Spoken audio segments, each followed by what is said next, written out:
we are graced here by Britton Nicholson, who is my neighbor, and who I discovered has a special talent, a number of special talents.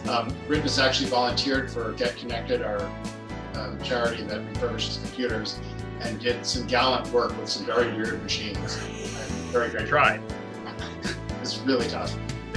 Yeah, there are some mysteries in there that have been perplexing me every single day since you dropped those off that I'm still thinking about.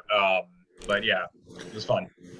And in my conversation with Britton, I discovered that he has a real interest in business processes that comes from a family business that he was part of, and now he's made a living from. And we're very, very interested at BNUG in business processes. It's been an important part of what we do, what we think about. A lot of us work with businesses of various kinds and sizes. And so Britton has agreed to share with us his way of doing this.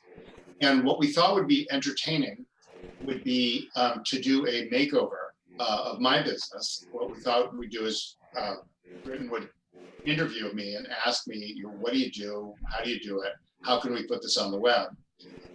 And since everyone knows how cutting edge my business is, you'll find this particularly entertaining. But I think it would also help us understand how Britton works with customers and what are some of the issues that he encounters. But also, as always at BNUG, you're strongly encouraged to ask questions. Just raise your hand, say, may I ask a question? And launch right in. When the speaker or I say, go for it, go for it. And so Britton, why don't you say a few words about yourself and then let's get started. Okay, just before you start, somebody's feeding back in. It sounds like snoring. Oh, I do hear that. I'll put mine on mute too. I don't know where it is. Seems better now. Or the person may have woken up.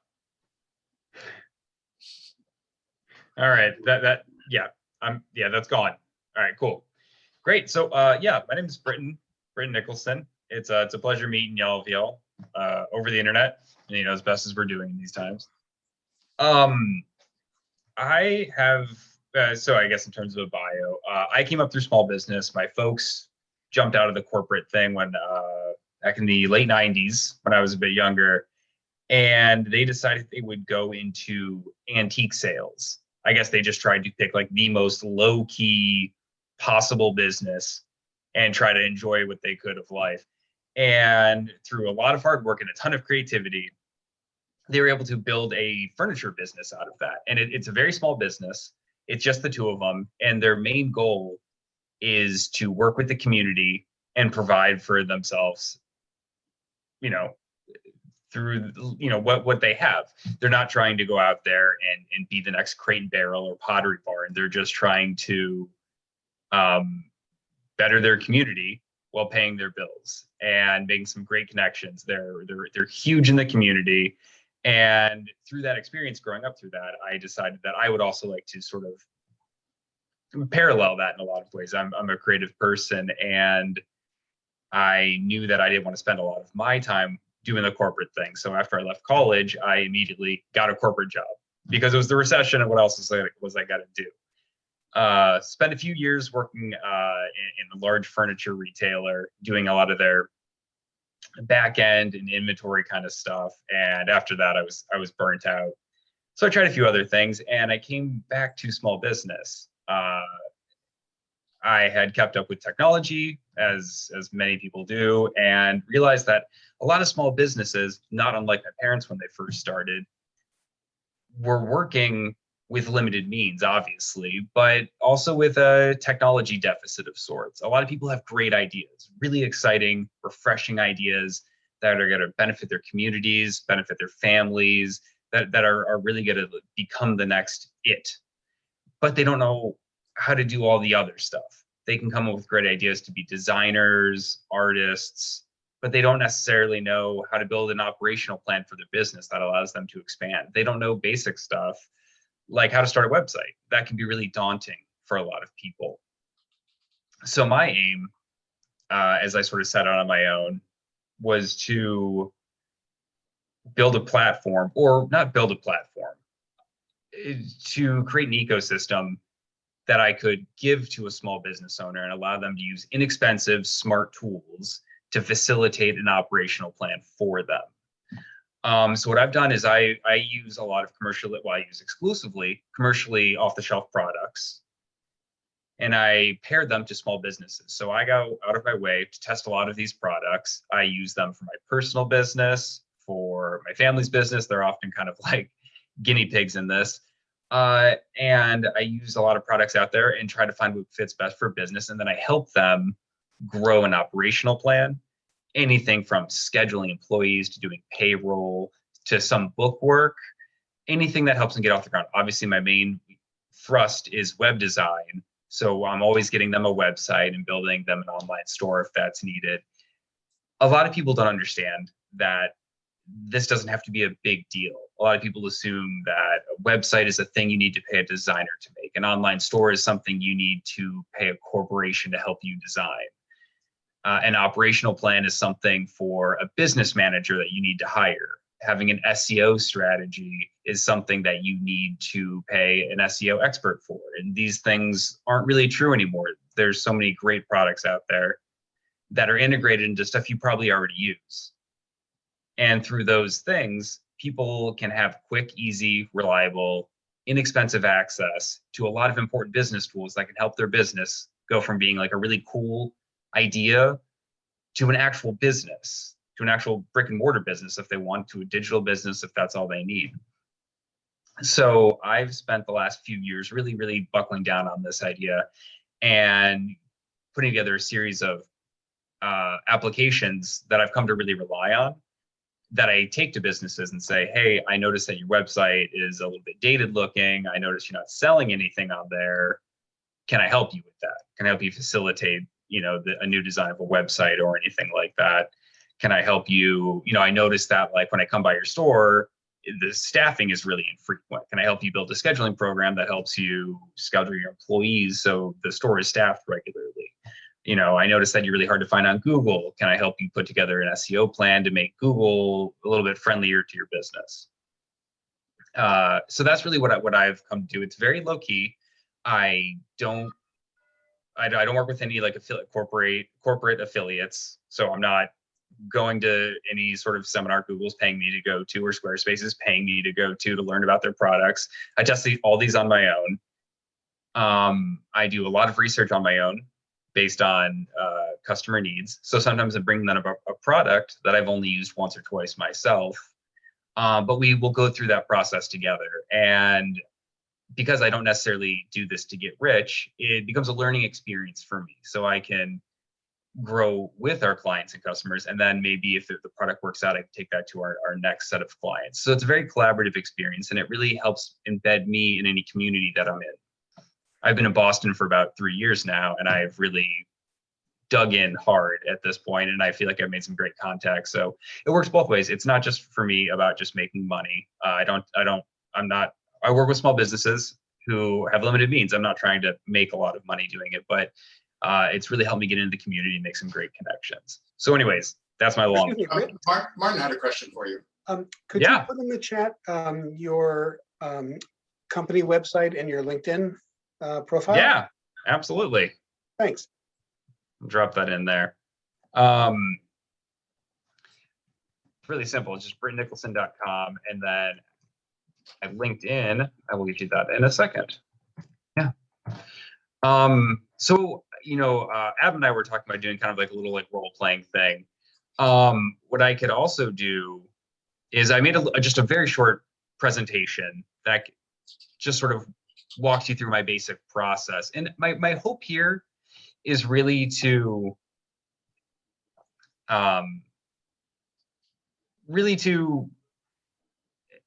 give you my piece in hopes that you may know people yourself, people that you can give this advice to, people that you may know that may need help. And you don't need to send them to me. You could say, hey, I learned in a presentation how exactly I am able to help you build your own website. because that's what I'm really about here. I'm really about just like embedding myself in the community and being friendly to small business owners, because when your community is bettered, what's not bettered? All right. Oh, you know, everything froze up here. Is everyone else frozen? We're good. Oh, okay. Let me see here. All right. So briefly, I'm just going to share my screen with everyone, if that's okay, and take you through just a really quick little presentation I put Please. together. Yeah.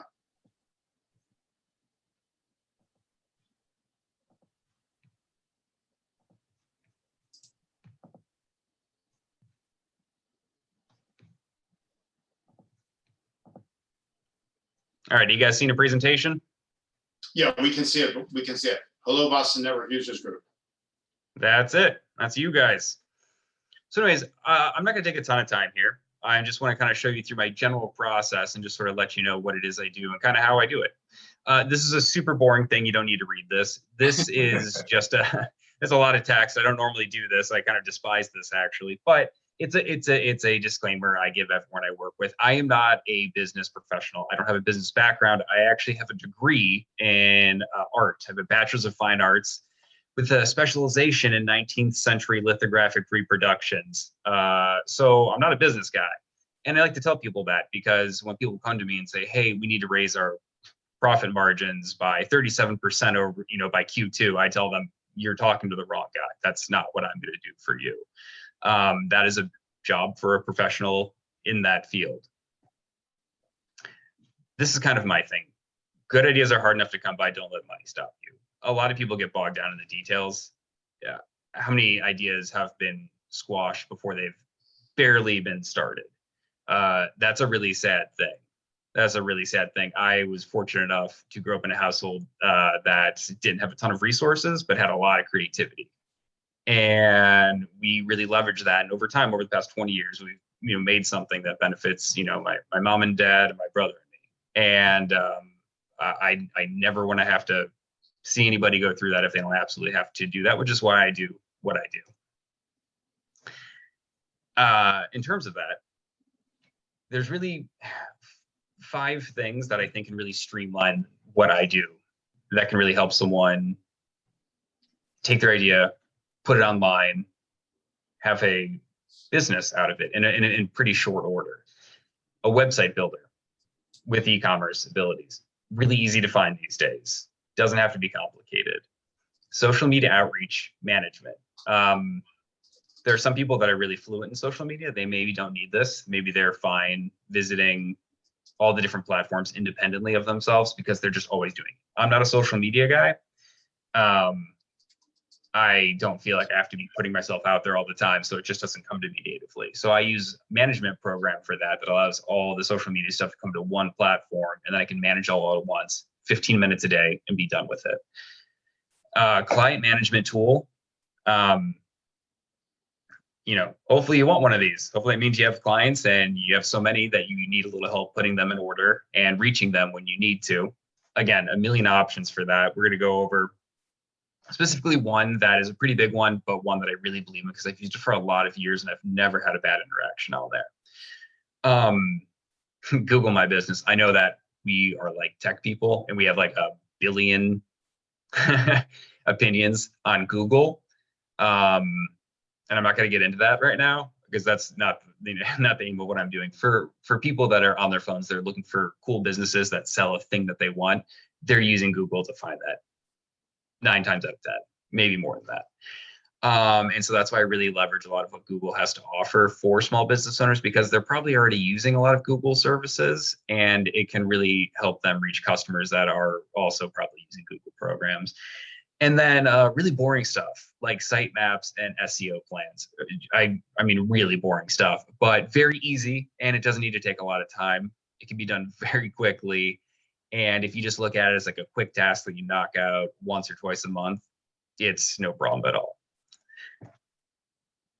So the first thing I want to go over just real quick is the website builder that I use. And I really recommend, I know that you guys use WordPress. I see that on your website. I personally like Squarespace because of a few options. I really like their design prowess, their everything from their themes to their workflow on their website is really easy to use, really modern looking, and they have really great integration options.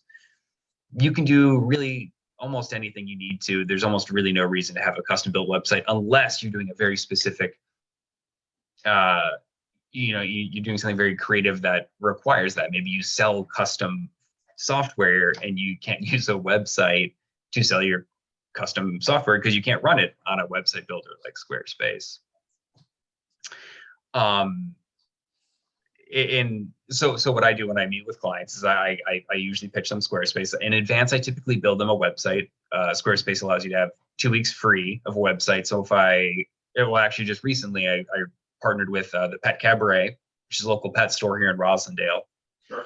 And they had just switched ownership and their website had looked very, very dated. So I built them a whole new website. I used the 2-week free trial and I just built it. I just downloaded some of their assets from their previous site. I used some stock photography and put together a website for them, took it to them and said, hey, this doesn't need to cost a lot of money. It could be a couple $100 in maintenance fees over the course of a year. Your $20 a year domain, which we put right into Squarespace. So they did have a floating domain and then a host kind of separate. We put them together, which is something Squarespace and most modern website builders let you do.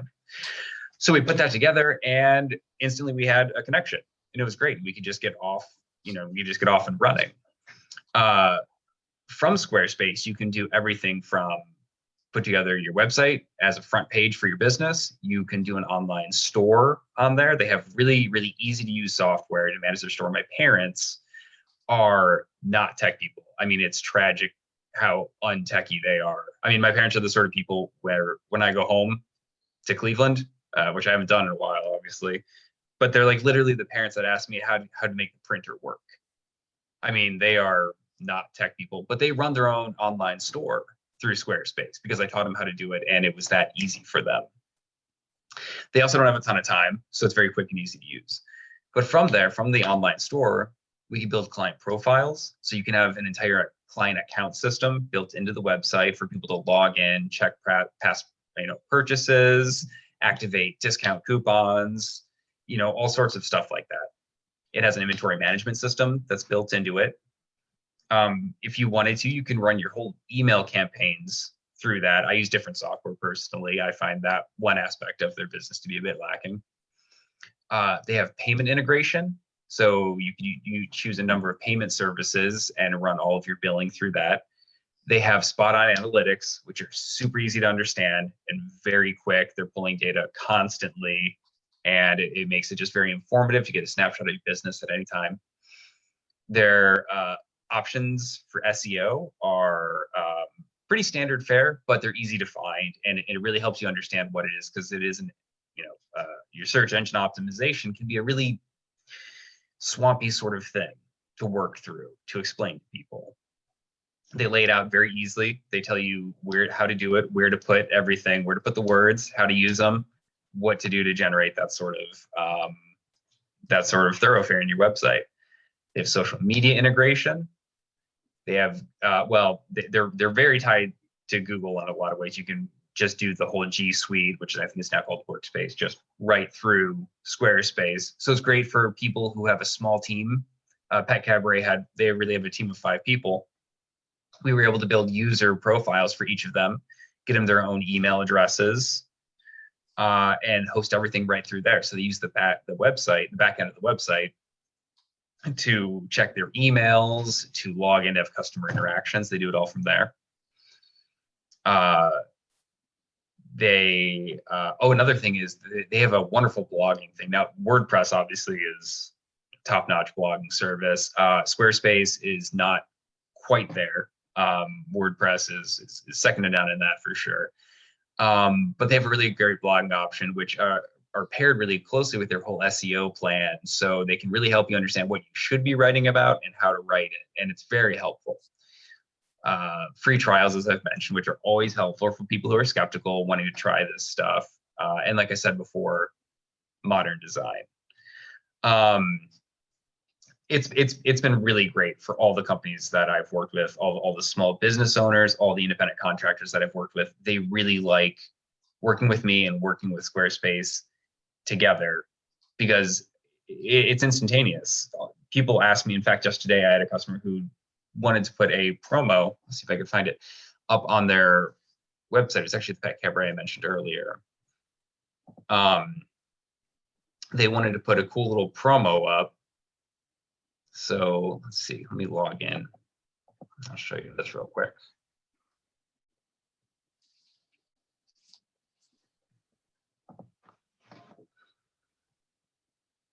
They wanted to do basically a pop-up promo. They're starting a new they're calling it the Backstage Pass promo, which is like, you know, their discount program. And they wanted to just have a pop-up bar come up and alert people. And I was like, well, I'll do you one better. We had a promotional pop-up that we created, has a picture of their dog. That's Satchel. He's neighborhood famous around here. He's one of Pat Cab's dogs. We were able to throw this up. It collects email addresses, gives out access through those email addresses to a 10% coupon. And then we record the data on the back end and build it right into our mailing list. And it does it more or less automatically. I really just have to point in the right direction. So it's very fast, very quick. Everything that you see, they had an idea of what they wanted, and we were able to just, you know, sit down and kind of just throw it together and make a really fun, kinetic, easy to navigate website integrated into their social media,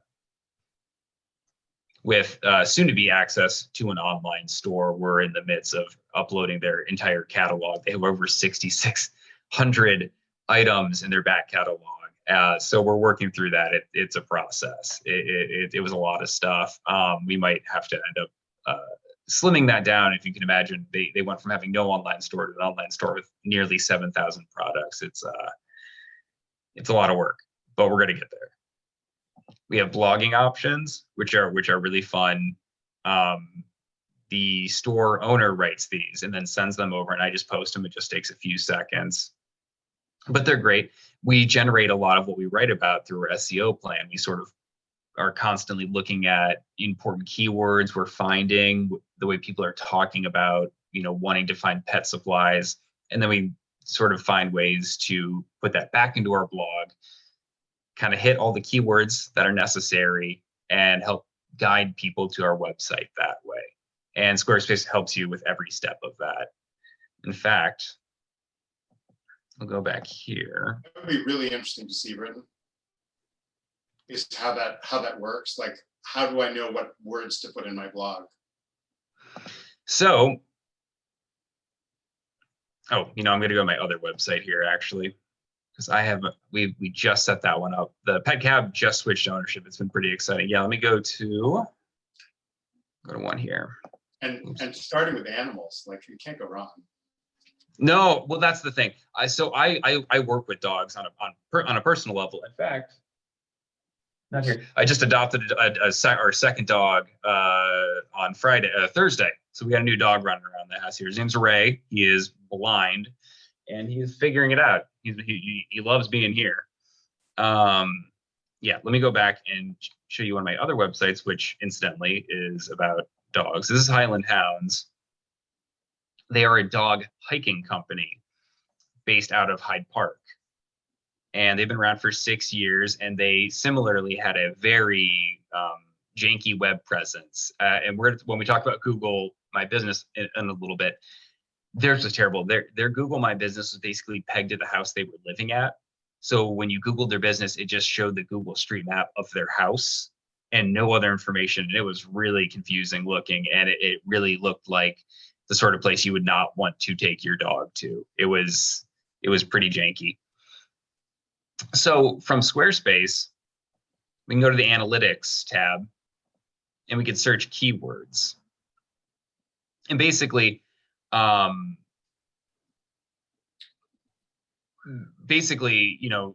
they know what we're doing. And I'll show you. I'll get into. How do they know? Oh, yeah. How do they know this is about dogs? Like, how does Google know? Or Squarespace? So Google knows this is about dogs because we'll get into this a little bit later, but I'll jump into it a little bit now. I create site maps, which are something people tend to forget about a lot. Creating a sitemap for your website that allows Google to not only, and other search engines, you can see, I think they have, DuckDuckGo on here at least. Yahoo and Bing are other ones that I've seen used from some of the other websites. But what they do is we basically create sitemaps so that Google not only knows what exactly is a part of our URL. So they know that in addition to a homepage, the www.highlandhounds.net.com, there's also a service page. There's also what we call a We're Different page, which explains why this service is different from a dog walking service.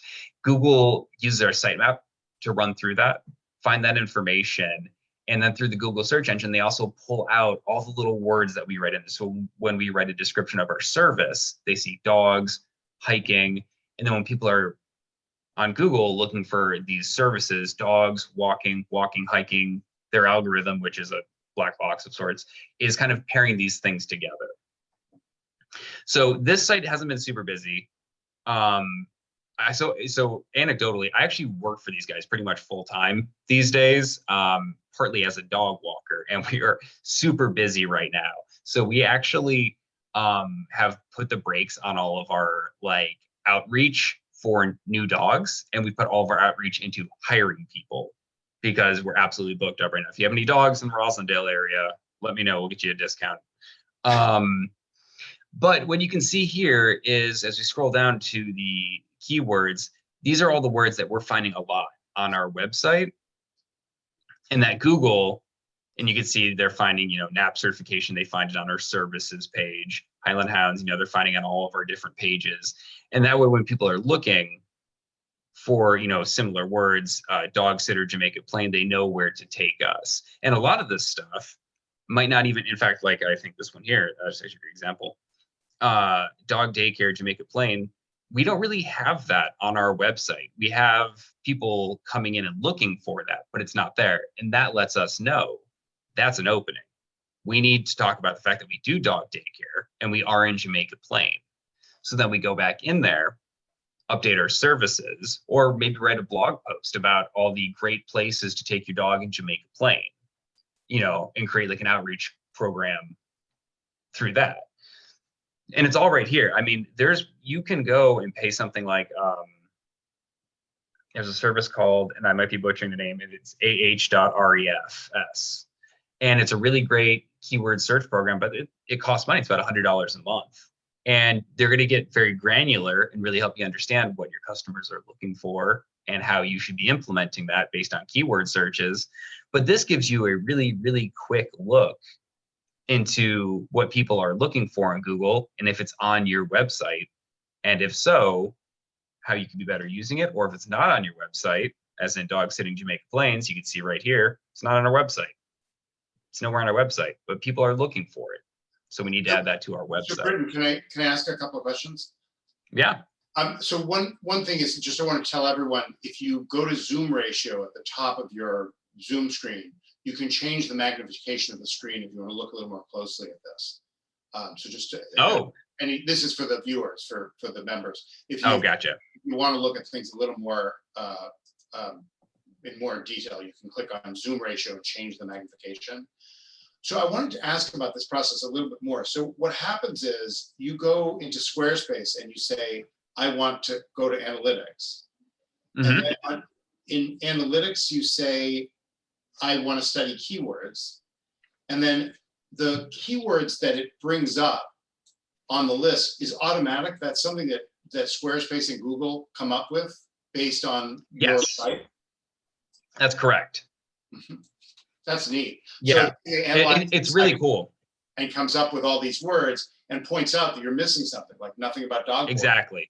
Mm-hmm. Right here. See, that's something we're missing. And you can see there's 52 people have now visited our website because they were maybe told by friends. We have a lot of word. So this business has a lot of word of mouth. It's run by a guy named Miguel, and he used to work out of City Hall. He is a people person. He meets everybody. So we have a lot of impressions that way. So we have 52 people find their way onto the website, only to not find anything about dog boarding in Jamaica. So that's why we have zero clicks on that, because there's nowhere to click. People will come for that specific surface. They don't see it. they get out of here. Now we technically do that service. We board dogs. Our service area is Jamaica Plains. We obviously need to do a better job about looking at that data, putting it together, and creating posts based on that. When we started this website, when I built this for them, I didn't really work with them, which wasn't that long ago. So I had to work with the business owner and say, what is it you do? And he was like, well, we hike with dogs. And I'm like, okay. Now, if I was a person who wanted that service but didn't know it existed, how would I find that? And that's a difficult conversation to have with your clients, because they know exactly what they do.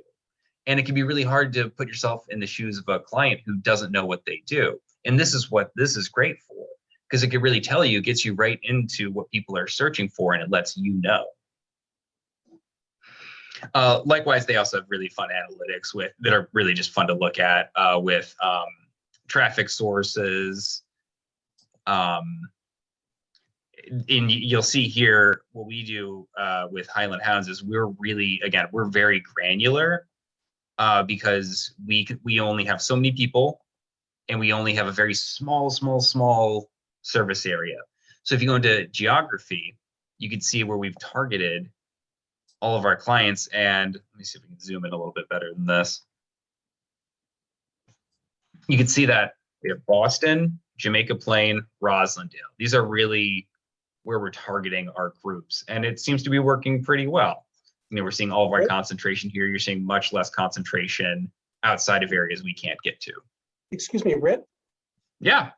Did you just hit Control + to zoom your browser in? Oh yeah, did it push it off screen? No. If you could go back to Control-0 and use the + on that screen, that will zoom the map in.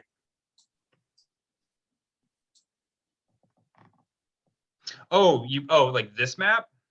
Yes. Yeah, if you could go back to Control-0 for 100%, and then just click the plus icon, that will zoom the map in instead of the page. Oh, down here. Yes. Okay. Sorry.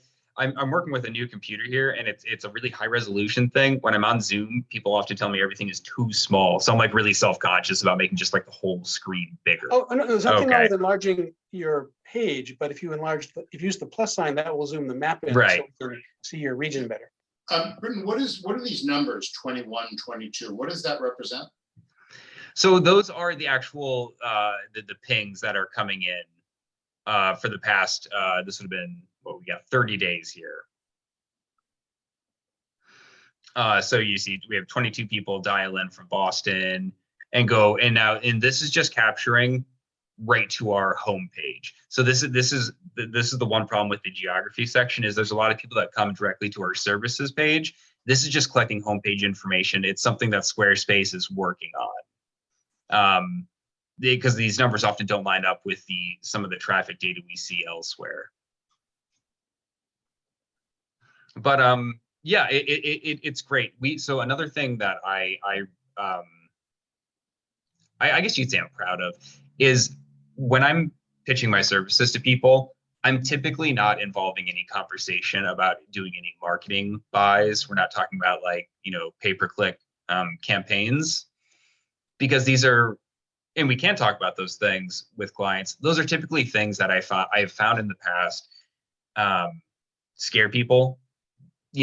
Because they don't need to be expensive, but they can get expensive, and they don't always directly lead you to clear results. I've unfortunately been a part of PPC campaigns with Crate and Barrel when I was with them, that led to a lot of money for people to click on ads, go to a website and say, oh no, that's not what I want, and just immediately leave. And meanwhile, you as the content creator are left holding the bill for that. So when we're working with some businesses, we're working with much larger numbers. RVD Cleveland, and I'll show you this later when we jump into Google My Business, they get a lot more traffic because they've been around a lot longer. Whereas something like Highland Hounds, which has really just been around, I've only been doing this with them for about a year. We've built everything without putting a single cent into any marketing. We haven't done any marketing, and we are beyond capacity. We have 70 dogs that are our daily clients. with like the many fewer walkers than we could use.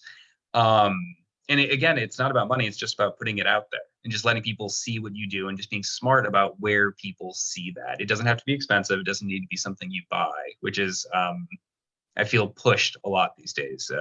Part of opening a website is having a budget typically that you put into marketing that website. And it just doesn't need to be that way right now. There's a lot of smart tools like what you've seen here with keyword searches that allow you to just intelligently design your strategy for the price included in just running your website.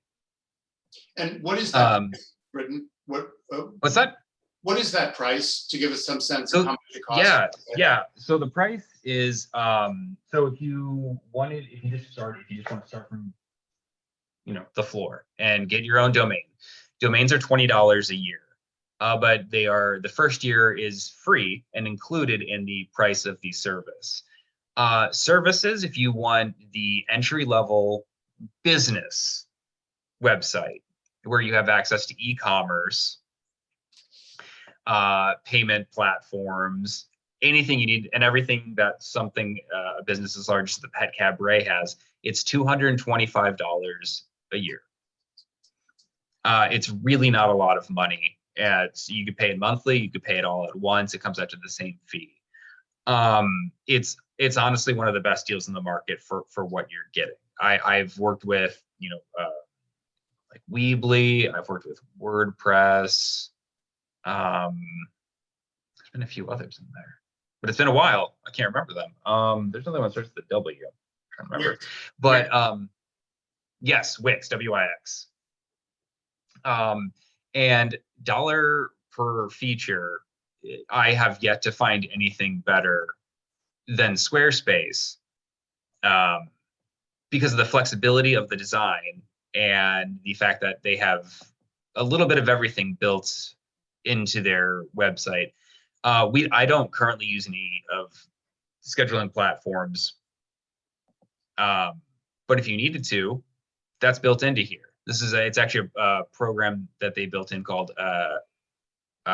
Acuity, and it allows you to have a scheduler built into the back end of your website for employee scheduling, for client scheduling. If you sell a service where you're, like let's say you have a yoga business and you need to schedule clients independently, you don't have to go get a scheduling service. A few years ago, you would have had to go out and pay a separate service and then, use like some sort of subdomain trickery to plug it into your website.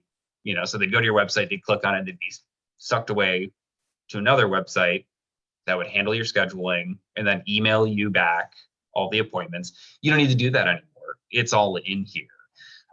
It does cost an extra, something like that costs an extra $19 a month, but it's absolutely worth it because it's inclusive.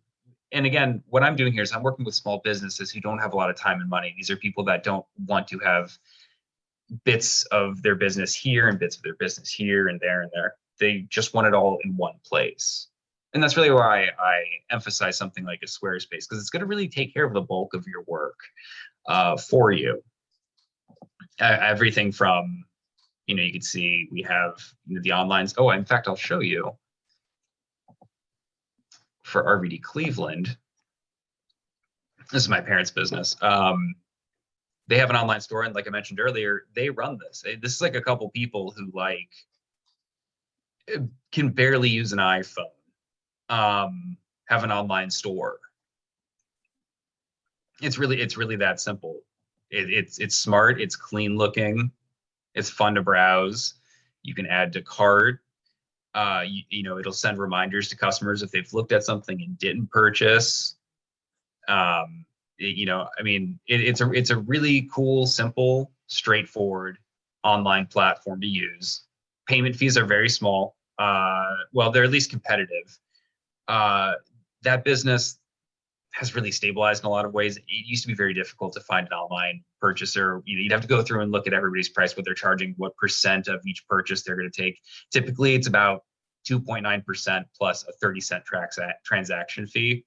It's kind of stabilized to that. You see that a lot these days. That's sort of the numbers that are floating around. That's what they use here. It's through Stripe. You could also use PayPal if you wanted to. You could use Venmo. you can do all that through Squarespace. And it really, really simplifies life for a lot of people that, again, this isn't the main focus of their business. Their main business is not an online shop. They do furniture design. This is a side thing. And that's why we kept it small, easy, informative, and quick. Not to mention, I mean, their website's just, I personally find their websites to look great. They're very pictorial. They're very informative at a quick glance, extremely catchy. And again, integrated into social media. So it's very easy to jump right into the Instagram page, check stuff out there, navigate around. It's all very quick and snappy. Now, Britton, can you say a okay. little more about for example, for those of us who don't know much about Instagram at all, Yeah. when you go from your parents' store, what's the connection between that and Instagram? So what the connection is all throughout the website, I have an integrated in fact, I'll just show you how I do it. Probably the smartest way. So what you can do through Squarespace is integrate your social media platforms, be it Facebook, Instagram, into what they call blocks. And then you could drop it on your website. And that way, when you're updating your social media, it just gets pulled directly to your website. So you can see here, this is our Instagram grid. So I can jump in and edit this. I can drag it around if I want to add something to it, take it away, I could do that here. Instagram's all photos, right? Exactly. Yeah, which I mean, honestly, for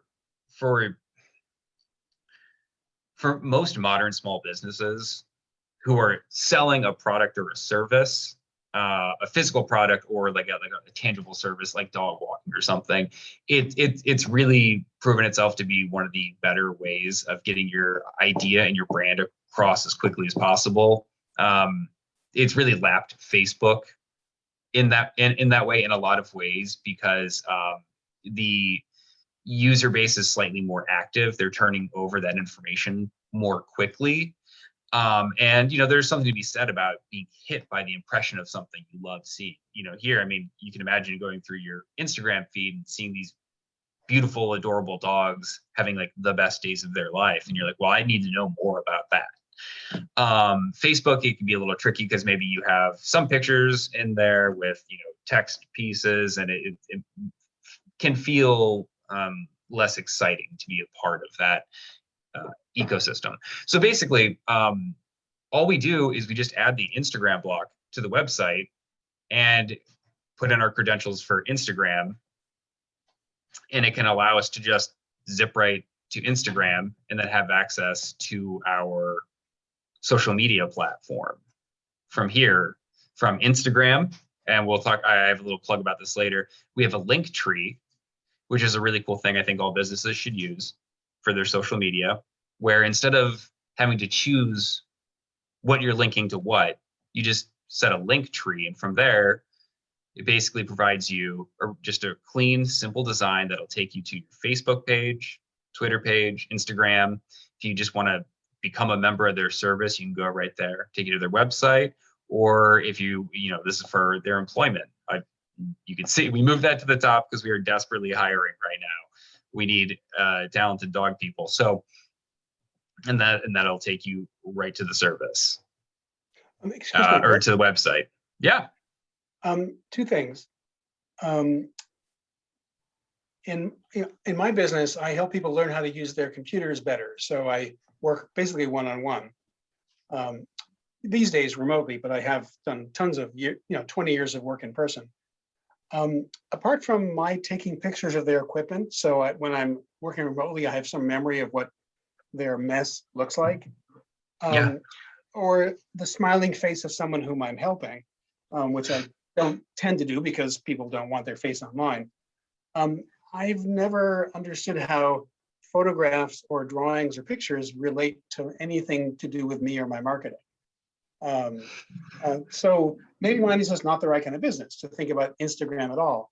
But that has sort of, I've been scratching my head over why would Instagram be at all relevant to me? I don't sell cute, interesting looking products. I mean, flip side is, I have tons of ideas for things to share with my tech colleagues, but they're usually very conceptual. I also write a monthly email newsletter where I write about many issues that people struggle with, and I've done it for 15 years now. But it's very conceptual. How should you keep track of your passwords? And sure, I could have a little table showing a good password chart, but it's not exactly like dog loving chasing that frisbee. So am I right to conclude that Instagram is a waste of my time? It depends. We all have a finite amount of energy to expel in the 24 hours we call a day, right? So it depends if you wanted to do that. Now, I personally subscribe to a ton so I build PCs as a hobby. So I subscribe to a ton of tech channels on like YouTube and Instagram to a lesser degree, mostly because I like to watch people work with their stuff. But there's tons of space on there for you to be doing cool, like montage videos of your tear downs for the devices. People love seeing that stuff. People love being entrenched in other people's hobbies and activities that makes them feel like they're a part of something. So I can definitely see space where you're doing something like that and you could have a real draw. Likewise, if you're working in like conceptual spaces that aren't necessarily easy to put into a single picture, you could really just come up with a picture and then link that to your newsletter, gain subscribers that way potentially. Well, right. But you see, I don't repair computers. I teach people how to use them.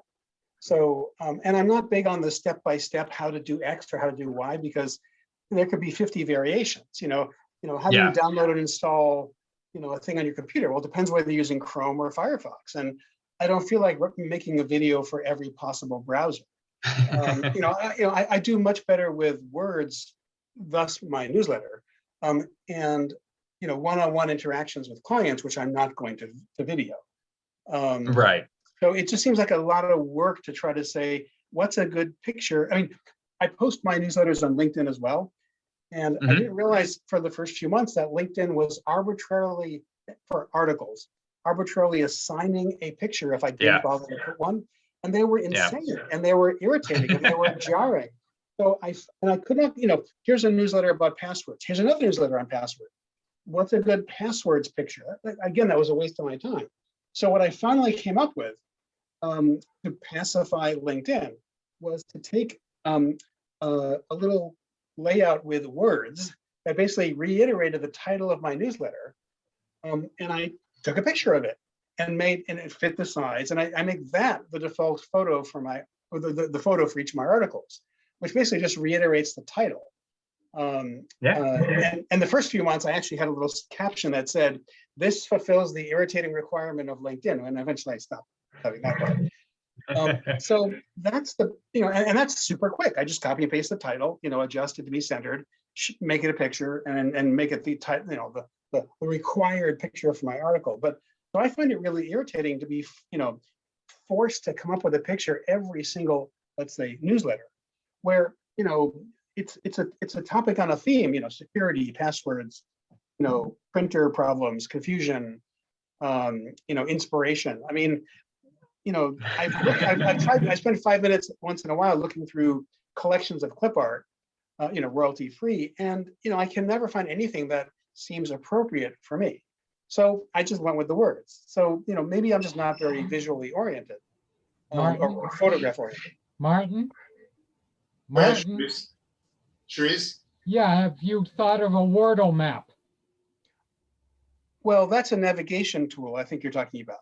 No, you can, you plug a bunch of words in, like a document, and it gives you this graphic of which words have the most prevalence in the document. From Yes, I know what you're talking about, but to me, that's a navigation tool, not a cool picture to put on Instagram. Well, actually, Martin, I'm going to agree with Cherise on this. Yeah. The coolness of it. Mike, do you want to say something?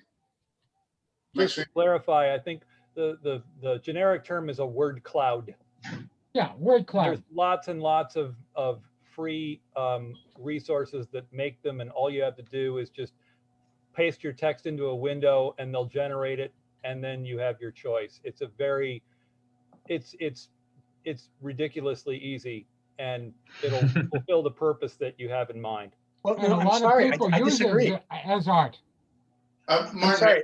I did want to just add to what Mike is saying, is that I think what you're raising is a really fascinating question, which is how do we express ourselves? It's I think very much in the spirit of what Britton is talking about, is how do we express ourselves? We're all different. I mean, he's got a special edge when you talk about dogs and cats. You know, people just want to hug them, and that's just the way it is. But it's much harder to talk about helping someone navigate a computer mess. And how do you illustrate that? What I was thinking, just to echo what Sharice and Mike were saying, is that part of what our goal is to give people a sense of who we are and what we do. And one thing that I would think a word map, a Martin word map would do. Well, actually, a cloud map it's called? No, word cloud. It's not Word a cloud. map at all. What a word cloud would do is that it would, I'm pretty sure I know what a word cloud would be for you, Martin, as a practitioner. And it would be a good word cloud. It would like, people would say, here is a reliable, thoughtful person who's going to stand by me when I'm struggling with something. And that would come through in the words. So it's a way of illustrating your work. Well, okay, I'm sorry. To me, there's two different things we're talking about here. Yes, as a navigation tool on my website or in my newsletter archive, sure. But as a static, unclickable picture in Instagram, where the larger word you would want to click on, it's not going to happen. Well, So no, don't think of it like that. I mean, that's a completely different thing that you're thinking of, and that has a different. It's like a third dimension to what is. You should think of it as a two-dimensional thing. And I'd like to back up and just say, Martin, I totally feel the same way that you do. Is in I do a lot of writing, and I'm like, oh Christ, now I got to go find a picture, you know, and that's and it's tedious. And what we're suggesting here is this is just a shortcut that just clears that out of the way. But I don't want to dwell on it so much, and I don't think we do either. okay, sorry, I'm happy to talk about it offline. Yeah. I think this is a really interesting question, because some of us do things that picking the right illustrations, the way to draw people in. And we think of illustrations in the larger sense, not just pictures, but a way of illustrating what is your experience going to be like when you come to this organization. What will you experience? And I think for some of us, we've used words to do this. Our website is a very wordy website, and it's been really effective. The kinds of customers that we reach out to are readers. That's our base. And so they're really interested in reading about what we do. And a cute, fluffy animal isn't particularly attractive to them. And so I think each one of us has to think about, and I think this is a question, Britton, that I would ask about this, which is, I'm curious about how adaptive Squarespace is to these different styles. I think that may be in some ways what Martin is asking, is that I do get the impression when I look at a Squarespace site, there's a kind of Squarespace ethos. There's like a Squarespace vibe that they have. And I'm not sure that I would feel like my company would fit the Squarespace vibe. I would feel a little bit a fish out of water a little bit. And I'm wondering, Squarespace sites that are quite different than these that you might show us that would give us a sense of the range? Yeah, so because I come out of the creative field, I mostly work in pictorial. So that is sort of the way that I would put together a website. It doesn't need to be that way at all. Let me go through. I was actually trying to find like an old page and maybe something that we didn't necessarily finish, something that we started working on and decided to exit. So, I mean, you could have something like this. I mean, this is fairly descriptive. We have things broken down into different boxes. We didn't necessarily use this, but it's not necessarily like big and flashy. This actually was from an earlier theme, and you could tell it has a sort of WordPressness to it, where it's very almost like a newspaper. You know, you have that center divide, and it's going to read as such, where it's a bit more plain. A lot of the companies that I work with are lifestyle brands. That's, you know, been over the past 10 years, there's really been a trend of like getting away from selling a product, and instead you're really selling a way to live. And those people are very interested in showing what that looks like as a marketing tool, and then allowing that hook to set before you bring people in and you explain your product or service. So that's why when we do these things through Squarespace, they look so big and bombastic at the surface. And then you find your way as you go deeper into the website, you find, you know, pages that look something more like this, where it is going to be, you know, wordier, frankly. And as you get into these sort of more granular aspects of what it is, the services you're providing, and the, you know, So what you're bringing to the about community. that, for example, I'm noticing as you're going through these sections that they have social media symbols below. Yeah. Paragraph. What would happen if I go to home delivery direct to you?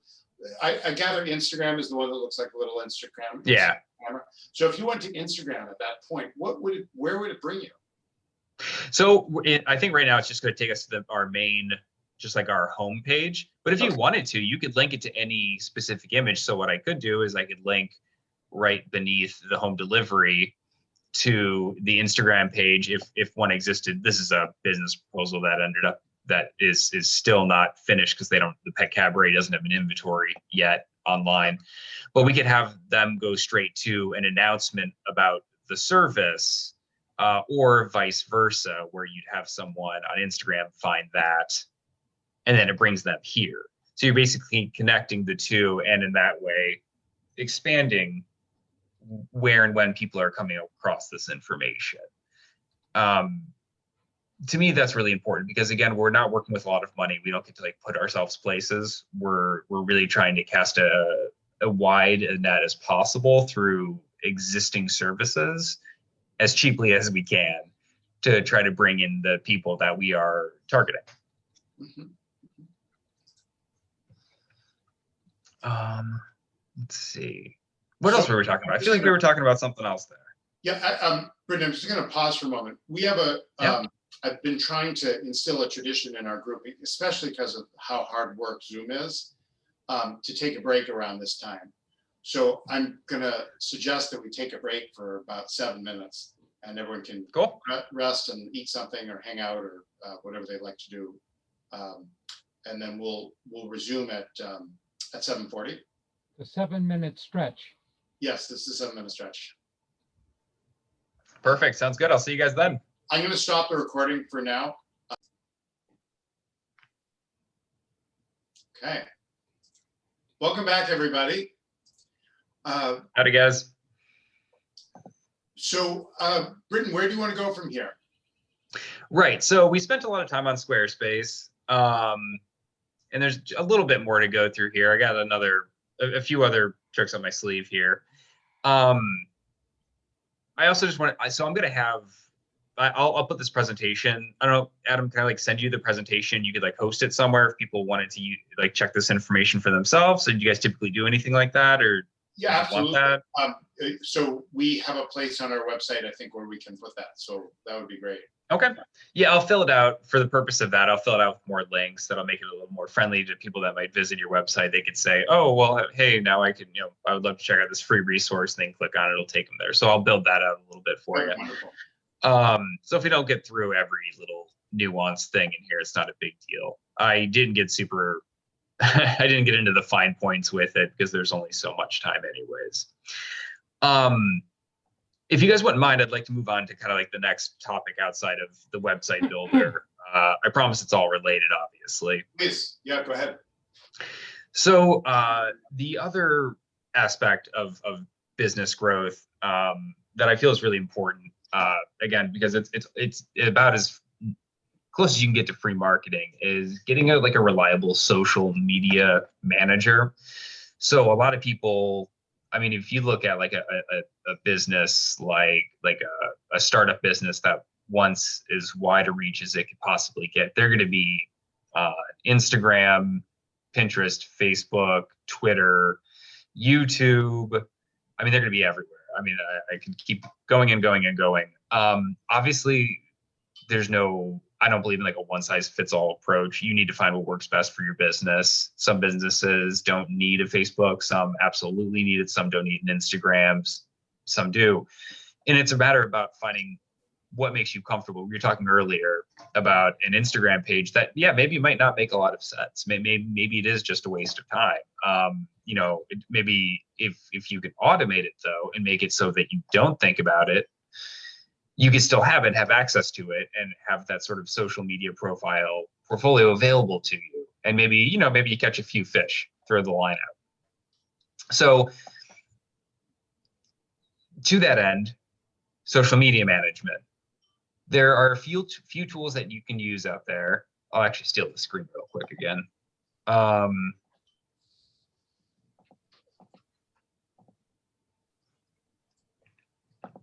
Cool. So there are a few tools people can use.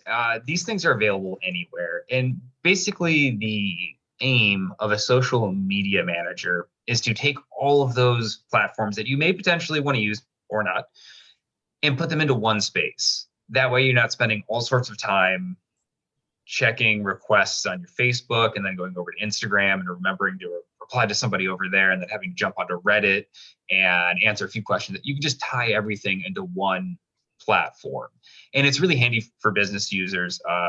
It's very handy for me. Like I mentioned earlier, I'm not like a huge social media guy. I don't spend time in the evening just like scrolling around on social media on my different platforms, catching up on stuff. I kind of know what I like. I know where to find it. And I do, it's just how I take care of it. But if you're a business owner and you're trying to, jump into the market, meet some new clients, you have your products across various platforms, this is the best way to do it. It's going to save you so much time. These things are very simple. Here's the basic flow of it. You get a social media manager, a simple UI that is going to house your different platforms. When you get requests from clients, from Instagram, Pinterest, Twitter, whatever, it's going to put them into one inbox. And you can just check them all there, answer them there, and then it'll send them back to their appropriate platform so your customers can have access to you that way without you having to log into each. Most importantly, I feel though, is scheduling. I'm really bad personally about working on my project and then stopping to take a photo of it and then put it online. I feel like I work on my project and at the end of the day, I'm like, oh, I have to now I got to go do social media about it so people know what I'm doing and, can find me that way. With a social media manager, it's really changed the way a lot of companies do this. I use this one for social media managers for all the businesses I work with. I've used a few different types depending on their business needs, but you could really set up all of your social media posts, for as far as you want, a week out, 2 weeks out, a month out. You just take a few hours, find some photos, find some captions, write some captions, put it all up there, and then just forget about it for the rest of the week. Then you could pepper it in with with some, sort of things that come up in the moment. You could pepper those in between, just on, when you're on your phone, you take a cool photo and you say, oh, I'd love to, I'll put that to my social media. You can do that too. But it's really about scheduling, and it's really about creating that consistency for your clients so they're never forgetting that you're there. If you schedule something once a day, twice a day, if you're super ambitious, at the beginning of the week, you don't have to worry about it at all for the rest of the week.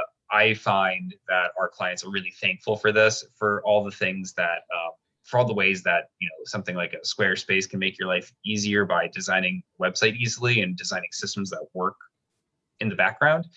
This is what people really, really cling on to, because this social media stuff, it honestly is a job. Almost anybody that starts a business could justify hiring a social media manager to really dig their heels in deep.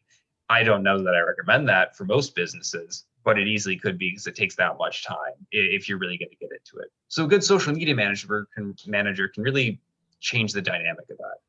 You can be scheduling posts in advance, so you don't have to worry about doing it every single day. You don't even have to think about it.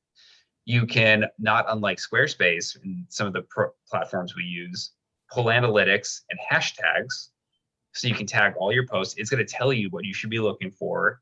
It's going to tell you, hey, for like me, I build computers. I just tell it, I build these platforms that I build computers. And it's going to say, oh, you're into PC building. Try hashtag PC building. Try hashtag teardown.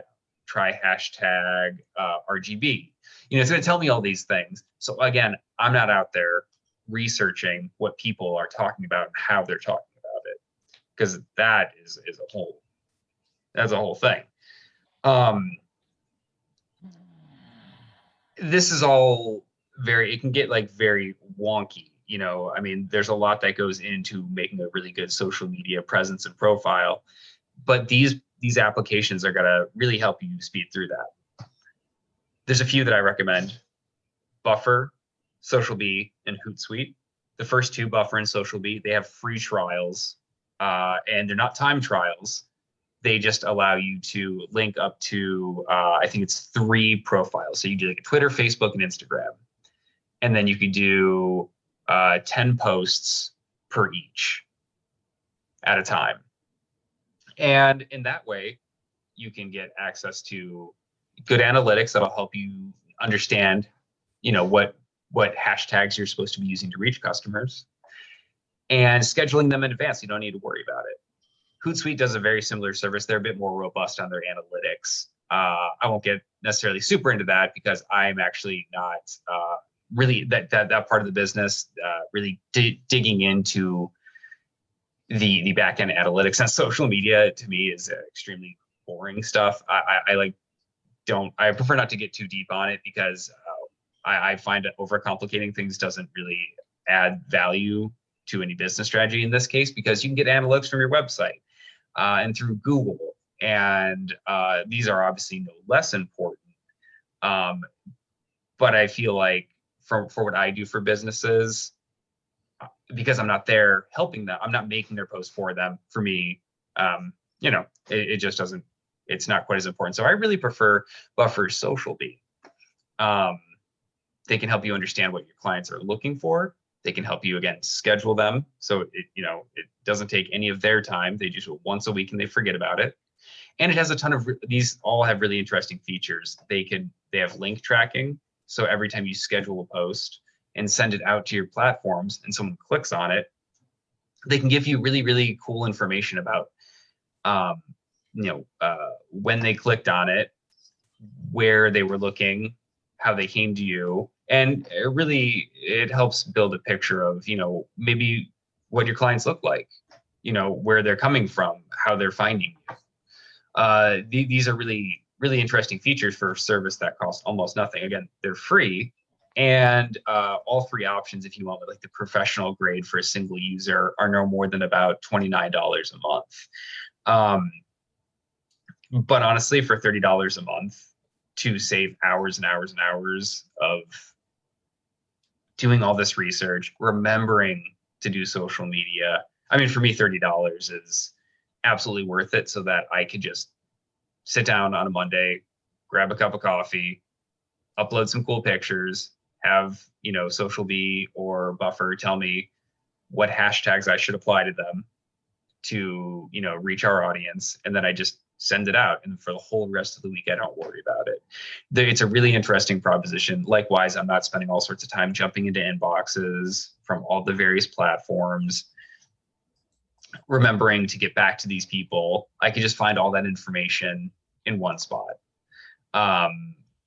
My clients have really, really loved this. This is a thing that's has been around for a minute, but has not really been utilized. Hootsuite has been around for the longest out of all of them, but it's something that people really treat as like new tech.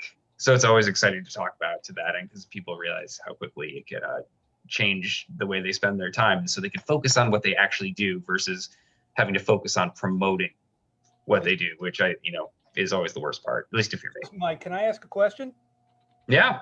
Okay, so I'm curious. Can you give me an example from your own personal experience of where using any one of the 3 tools that you have recommended, really gave Yeah. you an aha revelatory understanding about your business, your customer base, etc. Yeah. So to that end, a few things. One is that, so when I'm doing this stuff, I mostly just set it up for clients and I kind of let them go wild. I don't necessarily do social media consulting, but what has really helped to answer your question about the sort of the aha moment is when you go to, you can see we have Instagram here, and you can see we have all these hashtags that underlie the description here. Now, this is all stuff that people are actively searching for, and these specifically are all hashtags that have over we normally clock it at about 1,200 existing instances. So if there's more than, at any given time on Instagram, 1,200 people using this like Dogstagram hashtag, Social Bee, Buffer, Hootsuite, they let us know and they say, if you're posting about dogs, 1,200 people over the past 24 hours have put this hashtag in their piece. And in that way, it allows us insight into the different communities, like, again, Dogstagram, Dogs of Insta. These are all communities where you have tens of thousands of people all talking about the same thing. I mean, this has so this one's over, Dogstagram's huge. I can see the value. 100 million posts. I can see the value here. So what you're basically telling me is that you're able to catch a wave.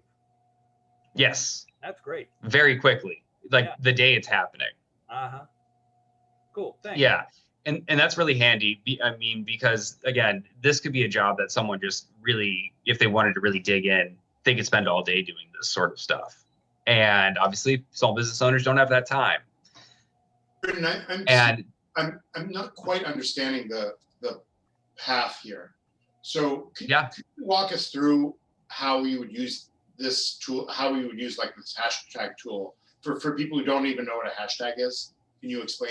Yeah. So this is one blind side I'm realizing now. I don't have access to the paid subscriptions that my clients use. Yeah. So I can't use their tools. This allows me to schedule posts. I'm not like a full posting admin for their Buffer account. So I don't think it's not going to give me access to analytics. Yeah. So basically what it would do in a situation like with Buffer here, if I, again, had access to the analytics through the admin, which I don't, I would basically, we tell them we're a dog walking company.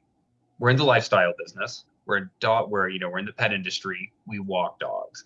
And from there, it's going to search behind the scenes, Instagram, Twitter, for hashtags, which are basically just tags attached to any post that allow an image, which, doesn't necessarily have searchable data in it that, through words, it allows that image to have words attached to it. So you can find it. So when you type in dog to Instagram, you can find pictures of dogs. Britton, if I upload a picture of a cute dog, and I decide I can choose which hashtag I associate with it when I upload it to Instagram. And so if I wanted to be associated with that group that has 100 million posts of dog pictures, I would choose that hashtag, and that would put me in with that whole group. Exactly. Is that what a hashtag is? So it's basically saying I want exactly. Okay, thank you. Yeah, it's they serve many functions. That's a great way of putting it. It allows you to jump into a community instantaneously by knowing it. Now, Instagram, Facebook, Twitter, they allow up to 30 hashtags per instance. So again, I wish I had emailed the admin before and had my account changed over. But it basically will look into that and will find the 30 highest ranking hashtags so that you know where all the communities, where all the action is happening. Your photo will get deposited into those communities automatically. which saves you the time of having to figure that out for yourself. You can imagine if you had to go anywhere and find 30 of the best something that you didn't even know existed. I mean, some of these hashtags are insane, like Dogstagram. I wouldn't even, where would you even think of that? You know, I mean, these platforms, Buffer, Social Bee, they just give you that information as part of their analytics service, and they're just going to hand that over to you, which again is about saving time, making your life a little bit easier. So this is a service that's super easy to set up. People often just need to be pointed in the direction of it. Most people just they don't really understand this.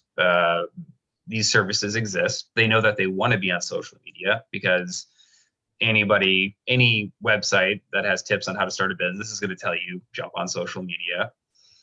But that can be daunting.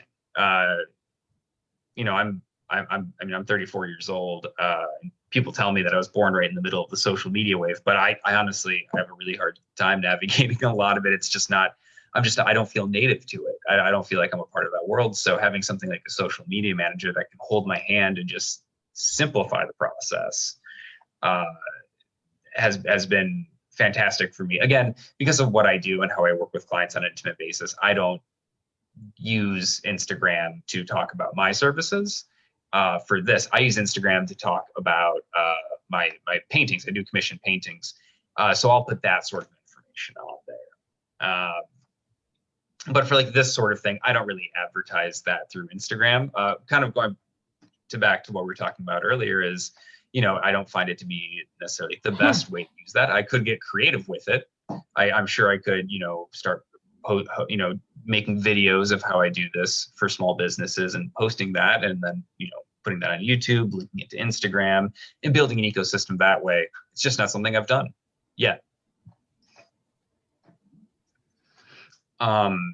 So that is the quick and dirty on social media managers. If you're not using them, if you don't need to use them, none of this is super important to know. But if you really want to start a business that's selling, you know, like lifestyle services, or in the retail business, and you need to show your product free of charge, have that marketing platform, this stuff is really invaluable. I really highly recommend it. Again, very easy to start. Another service that I use is Mailchimp, and this goes back to what I mentioned earlier, having client account management. Hopefully you have a fair amount of clients, and I am a person who is prone to if I just let myself go, I'm prone to just like having an inbox full of random people's emails, and I'm like, thanks for reaching out. Have we talked before? Oh, right, you're that person. I'm like pretty bad at that. And that's for me a real weakness in my business. So having a service like Mailchimp is really invaluable because it allows you to collect email addresses, put your contacts in order, attach names to emails, and really understand clients on an individual level, and then build a list so that you can reference them and send out, you know, newsletters, email updates to various crowds within your audience. So maybe you have, well, just here, I'll actually log in to one that I use for Highland Hounds here. And I'll show you a little bit.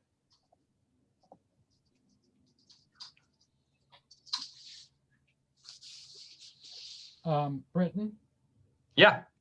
Mailchimp and Constant Contact and their contemporaries have another important advantage.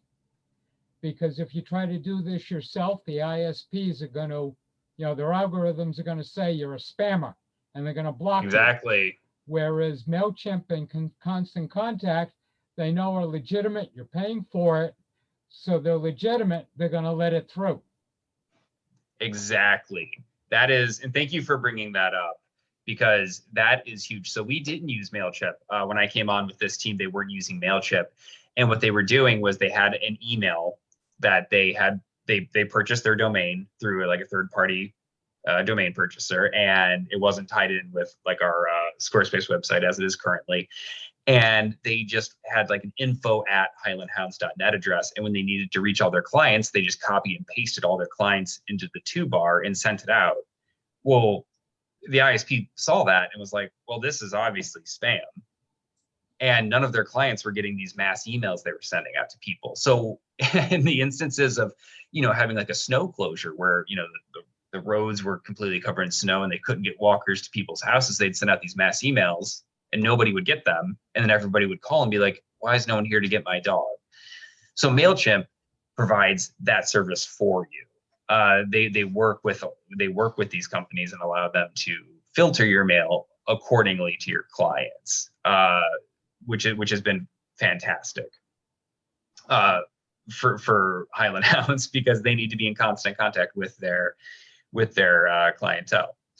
But as you can see here, it's a pretty simple interface. I won't go into the nitty gritty of it, but it allows you to understand your audience on a few different levels. You can break down your clients into geographic locations, current clients. You have maybe contacts that have submitted requests for your newsletter, but you haven't converted them to clients yet. You could tag those people.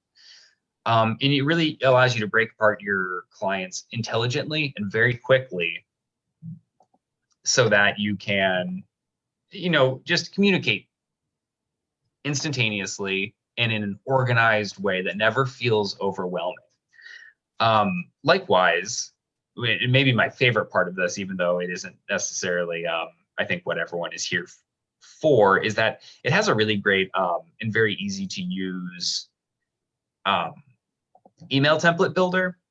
So when you're putting together your email blasts, your newsletters, you're not just typing black text on a white background and sending it to your clients. Or even if you're just doing individual communications with your clients, they don't need to be so drab looking. If you just want to make them look a little bit nicer, or appear more professional, that would be a consideration. You could do all that in Mailchimp. Again, to reference these guys and not to throw them under the bus, they're extremely hard workers. They just needed a helping hand. They were reaching out to clients. Every single email they sent just looked like a conversation between two buddies. And they needed to just make their presence a little bit more professional. So when they were communicating with clients, the client felt like there was a structure in place, instead of just having people just kind of shoot emails around to one another back and forth.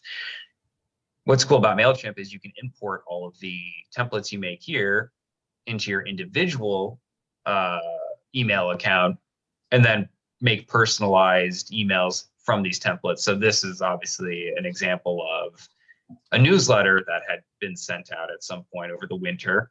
Fun fact, that's my dog right there. Her name's Hoagie. She's old and adorable. But we could send out mass emails like this, or you could jump into your individual email if you just need to send to a single client and import the template straight over, and you have a nice looking, email to a specific client. You can jump in there and, make it special to your specific client. And you can do all that very quickly. It's not any more difficult than writing the email as it is once you build the template. And the templates, you basically just drag and drop together. This is nothing more that they basically gave us this, and they said, what color do you want the background to be? Do you want some images in there? And we just sort of put it together. And it was very quick, very easy. And from now on, we'll always have it. So we can always go back, reissue any old service announcements. So maybe this winter thing will probably maybe just get sent out next year in more or less the same format. We'll just maybe do some editing to it, update it a little bit, but it'll get sent out again. And it really just saves time as you're creating these communications. Likewise, you can see here for this meet and greet, this is something they do before they meet dogs and take them out. They want to meet the dog and understand who they are. Every single email they were writing when they got a request for service was an independent email. Hi, thank you for reaching out to us. And they would just sit there and type these, every single one. They'd have 20 emails and they'd type 20 emails. This way, you just import a template, hit send. It already has, a link to our, to become a member. right in the email. So you send that to a client, they can fill out everything they need, and it's all built together. And it's really helped expedite their process and just make things a little bit easier for their administrators on the back end. It also just lends a cleaner look. Customers look at it and they see a more professional, looking email. I don't know if that's important to everybody, but certainly to some people it is. Highland Hounds is a premium service. They're not the cheapest in town, and their clients really expect a little extra for what they're getting. So we like to do things like that. It just makes clients feel like they're being catered to a little bit more. It's just kind of a nice customer service touch.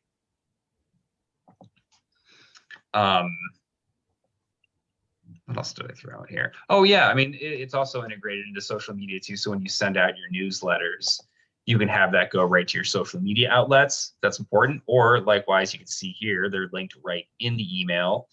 So maybe we get a customer who sees this, who hasn't been with us for a little while, and they're like, oh yeah, those guys. Well, from here, they can just go check out our Instagram page or our Facebook page, see what we've been up to, see the dogs having fun, and say, oh, hey, you know what? I forgot, our dog would love to go do that. It's been a while since they went out and had some fun. I should call these guys again. And it sort of helps jumpstart that service by being tied into our whole marketing plan altogether.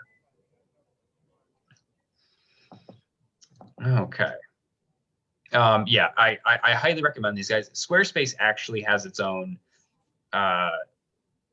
similar service baked into it that does come free with Squarespace. I don't find it nearly as robust. It certainly doesn't allow you to import templates. You can build basic templates and send out basic email blasts, but in terms of creating that really unique carve out in your customer base or doing things like that, you're not going to find those functionalities in it. Not to mention, again, we have a really, really solid through rate on these. So when we send these out to people, we know people are getting them. They're not getting blocked by by their ISPs, the various filters. We know our customers are actually getting these emails, which sounds obvious, but is surprisingly difficult. I found in the past. Not to mention when people go to our website, if they sign up for our subscription service, it obviously goes right here and does all of it automatically for us. It's just one less thing we have to do. In the past, they were kind of trying to maintain just like a spreadsheet. And obviously that can get out of hand or frankly just get forgotten over time. So this helps young businesses that are busy doing other things just collect this in the background, and then they can just send out the email knowing that everybody who put their information in, it's getting back to them. The newsletters, the email updates, they're all going right back to them. It's a really handy little platform. You can go into Mailchimp and say, Mailchimp, give me all the different lists of emails for my different campaigns or different groups. So I just wanted to contrast that with our experience with Meetup, which actually will not release the email addresses of people who come to your meetups. And we stopped using it for that reason. Really? Yeah. Oh. So basically they want to prevent you from reaching those people directly. They want you to go through Meetup. Not only to that, contact them. Even to have the information for other reasons, like knowing, having the email addresses so that you could contact them in a different way or connect them in some different way.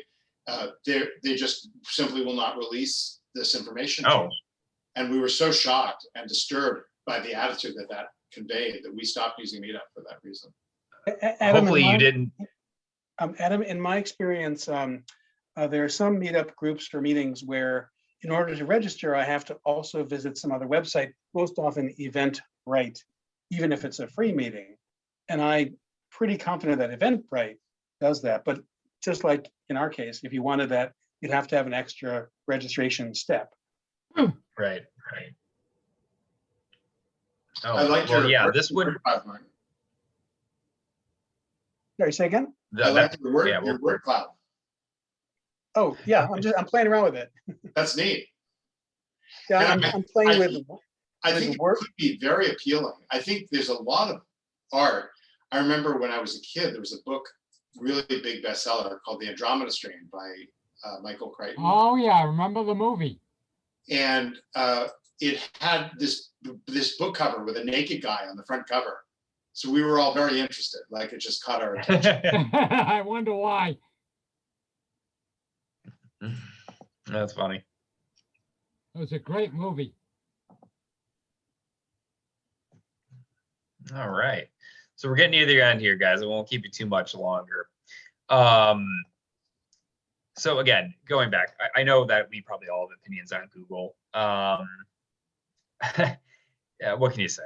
They are everywhere. People are always using them, and they're plugged into so many features that for a business that's busy, that's getting off the ground, I've found it to be very, very useful to expedite a lot of basic services. So and I don't necessarily, if you want to use the G Suite to have, your Gmail and your Google Drive and all that, that's fine. There's many other options people can use. I leave really that up to individual clients to make their own decisions. One thing that is really hard to get past to really conduct your business without, I find these days, is to try to get around Google My Business, because specifically if you're running a brick and mortar, if someone's trying to find your business, a huge amount of traffic goes through Google, obviously, because people just jump on their phones and say like, hey, what's the nearest burger shop nearby? And a lot of times that's got to go through Google and be presented on Google Maps, which is sort of Google's, front end for a lot of business search. They're not only showing you the business, but they're showing you the location and other businesses nearby. So they do that through Google My Business. So everybody, basically any brick and mortar business, certainly, and most digital services have a Google My Business, whether they want to or not. Basically, if someone looks up your business, it more or less generates that service. So I mentioned earlier, when I first came to Highland Hounds, when you Googled Highland Hounds, it just showed you, from Google, it immediately take you to a street view from Google Maps of a random house in Roxbury. And they obviously didn't select that. That wasn't something they did. That was something that Google pulled from various resources or from clients saying, yeah, this is where the business is. And it was really just the business owner's home. So with Google My Business, you really have to go out there and you claim ownership of the business. They send you a postcard to your address to verify that you are at that physical address. And it acts in so many ways as a front door to your business in a lot of cases. For people who don't know your business, if someone's obviously looking for you, they're going to go to you. If you type in dog walking, for example, or dog walking Jamaica Plain into Google, obviously it's going to show you a map in many, many businesses nearby. And it really serves businesses well to have a really sharp looking Google My Business page with nice photos, a clean description, active hours, these things that sort of really tie it together and make it look nice and professional, hopefully some reviews. And it really it lends a customer confidence to it. It also, it ties in so many ways to, not so much like a SEO strategy, but into kind of an analytics thing, because you're seeing other businesses that are doing things like you and where they're located, and it can sort of help you in an offline sense sort of understand the community you're surrounded in. So when you log into Google My Business, I have one pulled up here. This is for RVD Cleveland. It tells you right off the bat when you log in. It tells you how many people have seen your business on the maps, how many people are searching for your business versus, coming directly to your business through Google, and the activity. So it gives you a lot of like really basic information on that stuff that you're not necessarily going to see through your website provider itself. Because, people are searching in Google or on, in some cases like like through their smartphone, if you have like an Android phone and you just have like whatever it is, the Google search thing where you just talk to it like, hey, Google, find a cool furniture design business nearby. It's going to show you these guys and all of their competitors on the map in the area. It's going to allow reviews Google Maps is really quickly outclipping services like Yelp with their reviews and their review surfaces, review availability. Yelp has taken kind of a hit recently. I don't get too into that stuff. This is more or less colloquial information, but because they more or less charge for their service, as I understand it. So I don't use them. My clients have never asked me to use them. Britton, Yeah. Yelp has had another problem. I've heard from a number of business owners that bad reviews come up higher than good reviews because it's perceived that good reviews are stacked. Mm-hmm. And they're being put out by employees and friends and whatever. And this has been going on for years.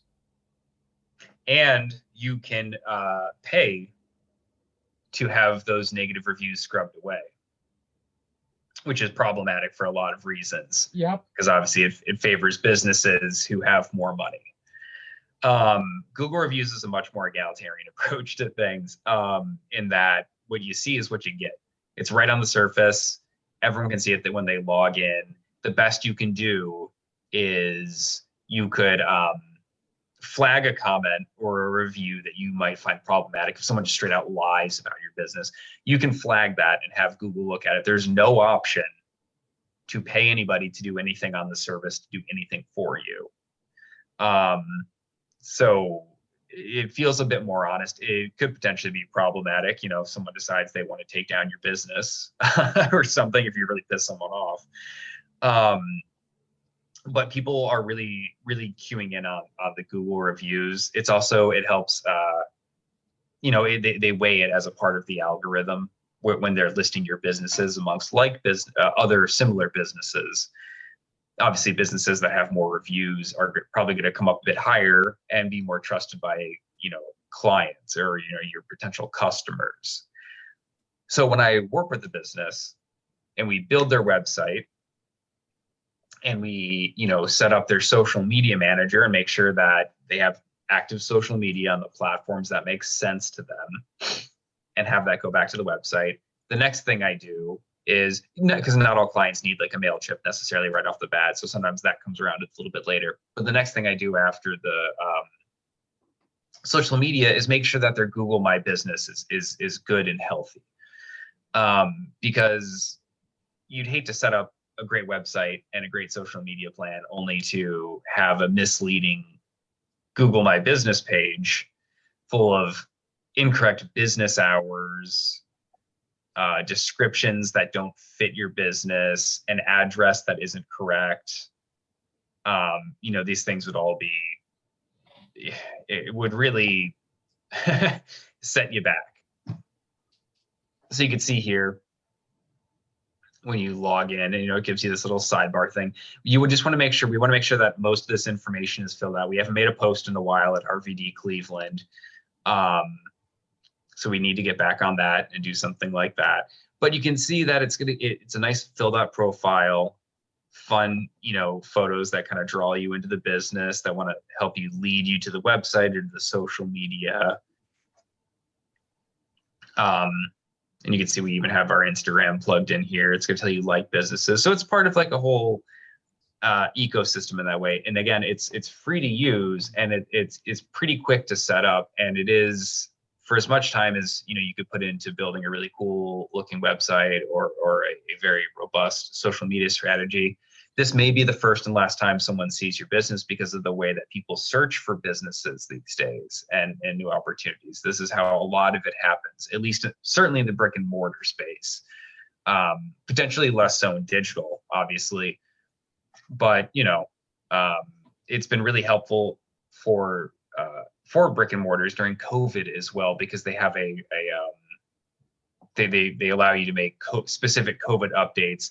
And so you've probably noticed, if you Googled different restaurants during the pandemic to see if they're open, if they're doing takeout, it'll let you know, hey, takeout only. You can prompt that right in Google Business. You do COVID-19 updates that allow you to add all that information and have Google present it for you. So your customers can always be up to date if you have to close for a while because, you don't have any staff to work as an infection or anything like that. You can be posting that all directly through this.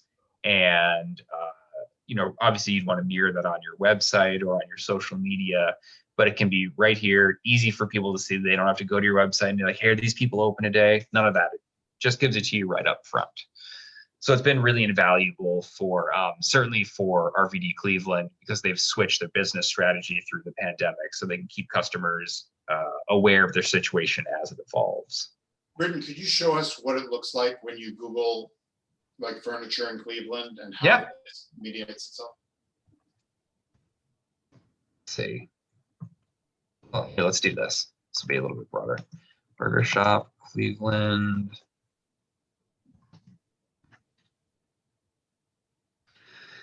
You can see here, so this is an example of what I'm talking about here. So you can, go to a burger shop. It's going to be the burger shop.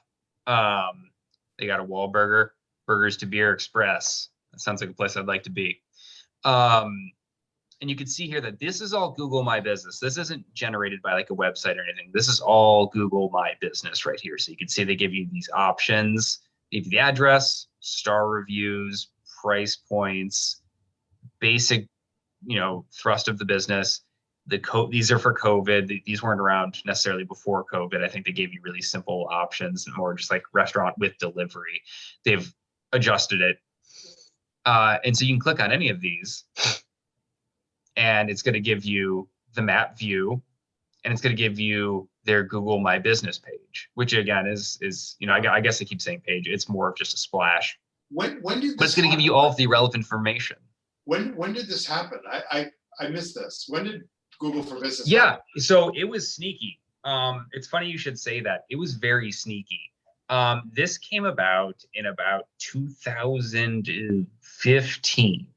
It came about, but it was around before that in the sense that you could basically reach out to Google and have them list your business. He's like, I have a business here. Can you please put this on Google Maps? And around 2015, when they did their big expansion for Google Maps and they really got into the data and those cars were driving around all of America 24 hours a day, 7 days a week, is when they put this up. But there's not really been a media push for it. You don't find this information in a lot of, business or startup packets. They don't really push it. You kind of got to find it.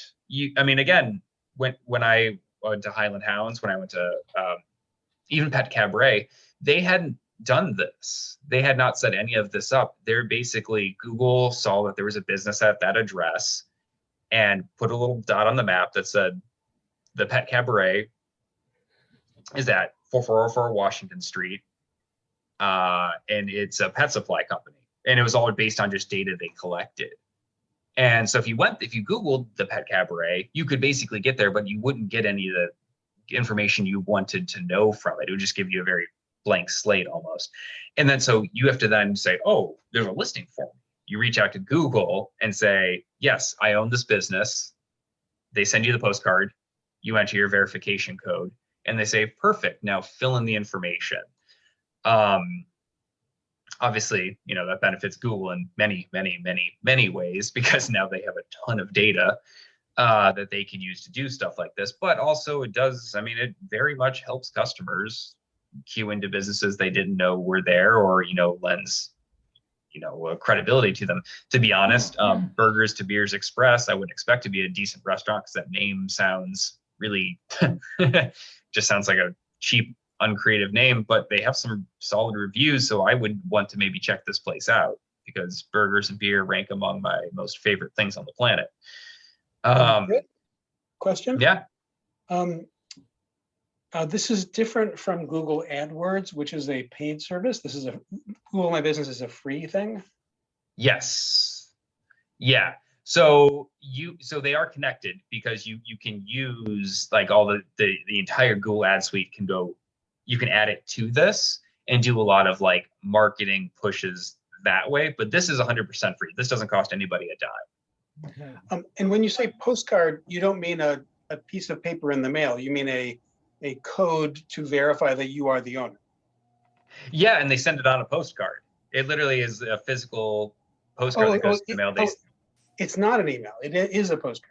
Yeah, it's an actual postcard. It was, yeah, and that's the thing. It's The first change time your the first time they said that, I was like, well, this can't be right. Like, what does this have to do? And they're like, no, we need to verify your address. We need to know that you go out and get the mail at that address before we allow you to get in and write and put in, you know, the hours for the business and fill out the business profile to make sure you're the owner. I know it catches everybody off guard. I tell people that all the time. I'm like, as we're setting it up, I'm like, hey, don't just throw away your junk mail for the next week. Look through your junk mail. You're gonna get a postcard. It's gonna be from Google, and it's gonna look like something you throw out. They have Well, you know, no literally way of converting an address into an email anyway. Yeah. Well, you know, No. literally 4 hours ago, I was chatting with a marketing consultant who mentioned Google My Business to me, and I'd never heard of it. So this is very apropos. Britton, Yeah. Britton, I've run into the dark side of this particular function. Last year, I was looking for seafood restaurants during the summer, and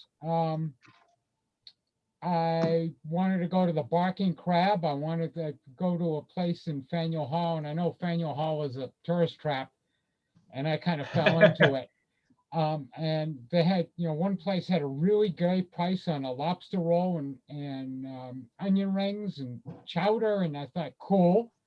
Sounds delicious. And the Barking Crab, I thought I'd do a change up on my annual fried clams and do, you know, crab cakes and fried clams. And they weren't serving them. And the place in the Faneuil Hall, the price was about 50% higher than what was listed in this function. So it hadn't been updated in a long time. I believe it. I 100% believe that. You know, people definitely should be doing that. You'd see like the Bargain Crab, they have some links to their other, you know, to where you can order takeout and stuff. Hopefully they'd be correct there, but definitely if they're not, I mean, I'd bring that up. I'd show them on the phone and be like, hey man, that's not what it says. I need a discount immediately. So that's not business information. That's a personal tip to save you a few bucks on a lobster roll, which sounds amazing right now. But yeah, I mean, it's a great tool. It's, you know, again, we could all talk about, you know, Google for days, but it is really important for small businesses. It's cheap, it's inexpensive, it's definitely worth everybody's time. Absolutely. The last little section here I have is something I'm not going to get too in depth on because I am not an SEO expert.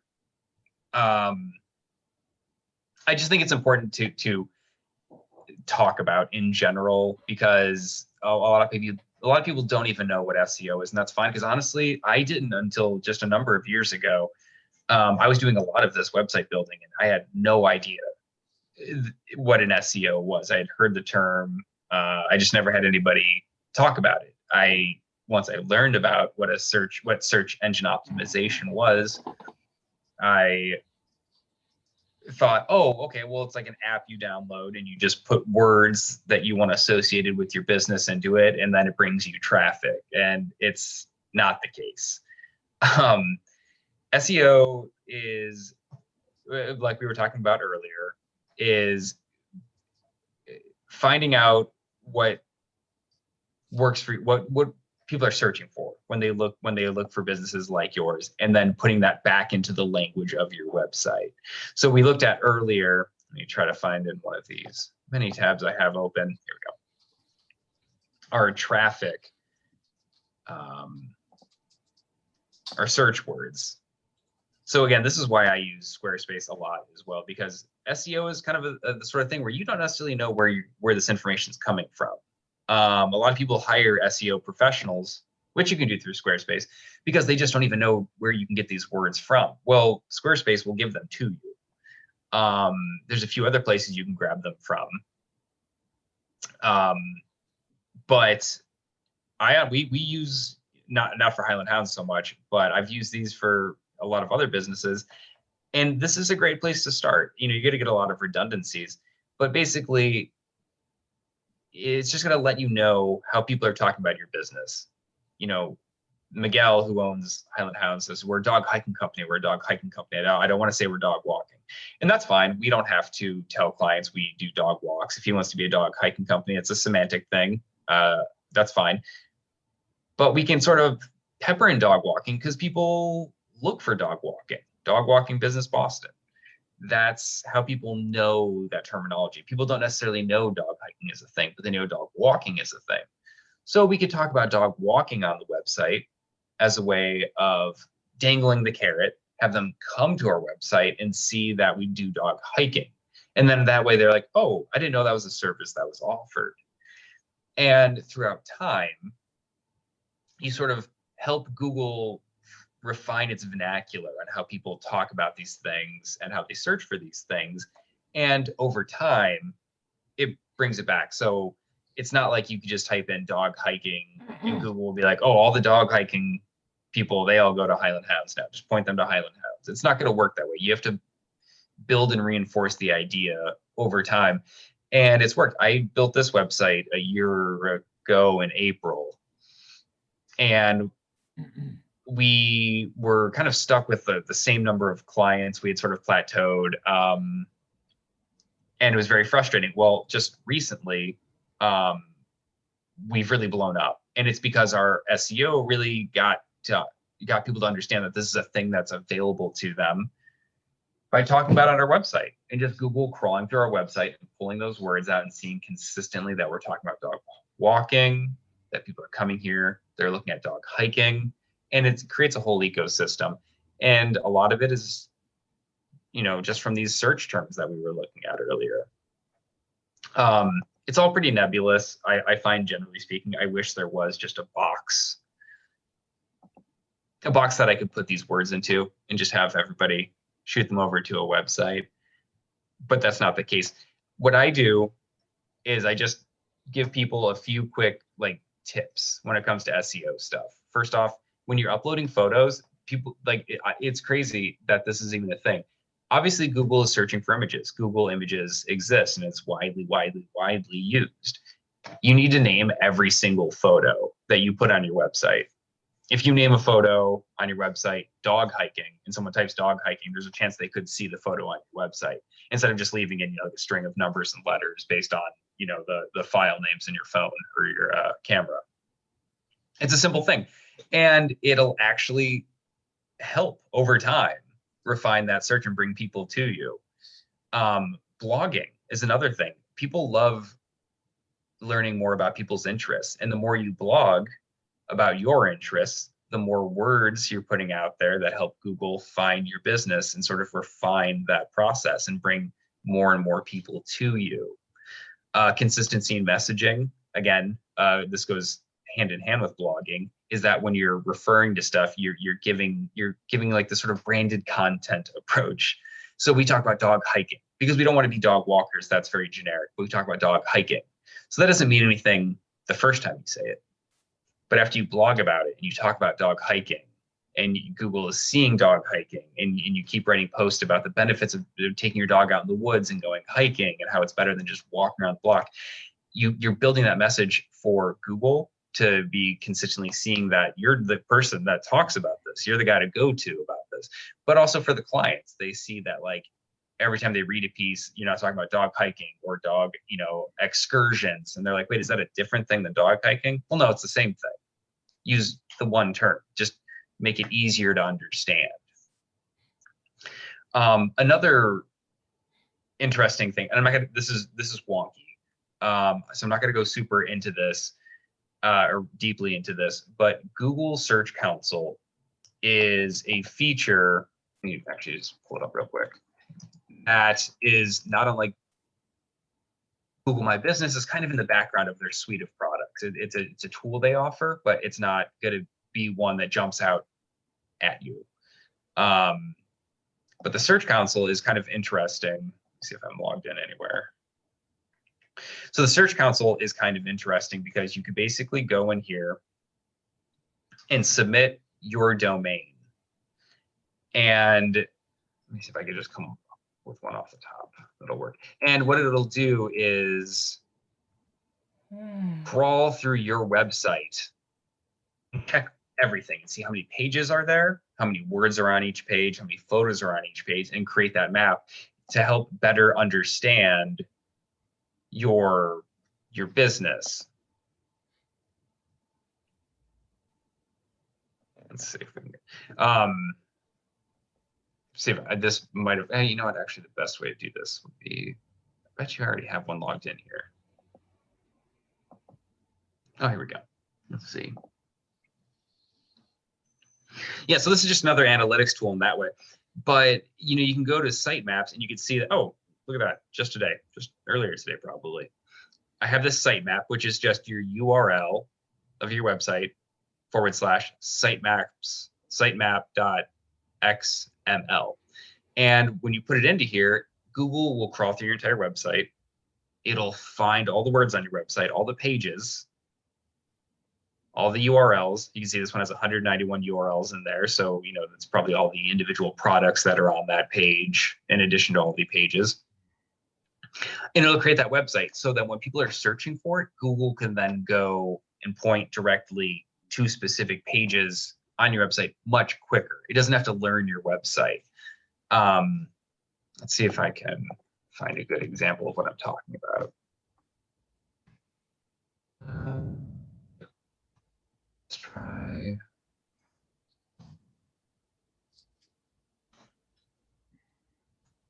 So you'll notice here for highlandhounds.net, instead of just being highlandhounds.net and then the next entry, you know, then jumping directly down to the Yelp reviews or the Facebook reviews, it kind of gives you this little section in here that tells you all the different parts of our website. This is from our sitemap. So the sitemap will go through, create this map, and then see what people are clicking on, and then build this into your Google listing and sort of fill out the listing. I mean, visually, it eats up more space, which is great because, you know, you're eating up more of the page. It's, if you had other competing businesses underneath you, it's physically, you'd have to scroll down more to see it, which is always, you know, helpful. But it also just, you know, if someone wants to go directly in, they're like, oh, well, I can become a pack leader, or I could work for these people. Oh, that's pretty cool. They might have not seen that by just going to your website. Maybe it's right here. A little bit easier to see, higher visibility, free, easy to do. And all you need to do is just use the Google Search Console to do that. It's also going to be. I'm not quite understanding the sequence. So you go to the console and then do you create the sitemap or do they create the sitemap? So they create the sitemap by, all you need to do is that you add this little sitemap.xml to it. That actually works. That's a part. Any website will have its own sitemap, but that's always the address to the sitemap of your homepage URL. So you would just. Where does that file exist? Does it exist in our folder, in our web folder, or is it exist on? Yeah. So basically, it if you know, I don't know if I could find one off the top, but it's a part of the like back end of your website. It's buried. So Squarespace into your website for you automatically. It's part of. Exactly. Yeah. There's any modern website builder puts that in there. It's something you would never need to consider yourself. Okay. Yeah. But again, that's one of those things because it's so behind the scenes. Again, like I didn't know this was a thing until just a number of years ago. And it's been really helpful because this helps once you've submitted your sitemap.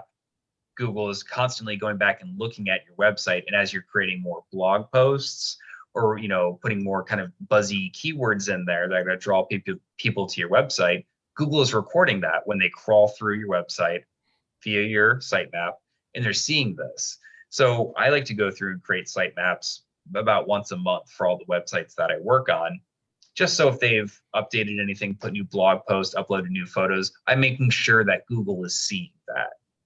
You know, there's a chance that maybe in the past month, the business has, especially with COVID and how quickly things are changing, maybe a website has updated their hours, but they forgot to do it on Google My Business. Well, there's a chance Google hasn't crawled through and checked their website in the past month, and Google might present them with an old website description, you know, for their thing here, like this more than a dog walk, it's a dog experience.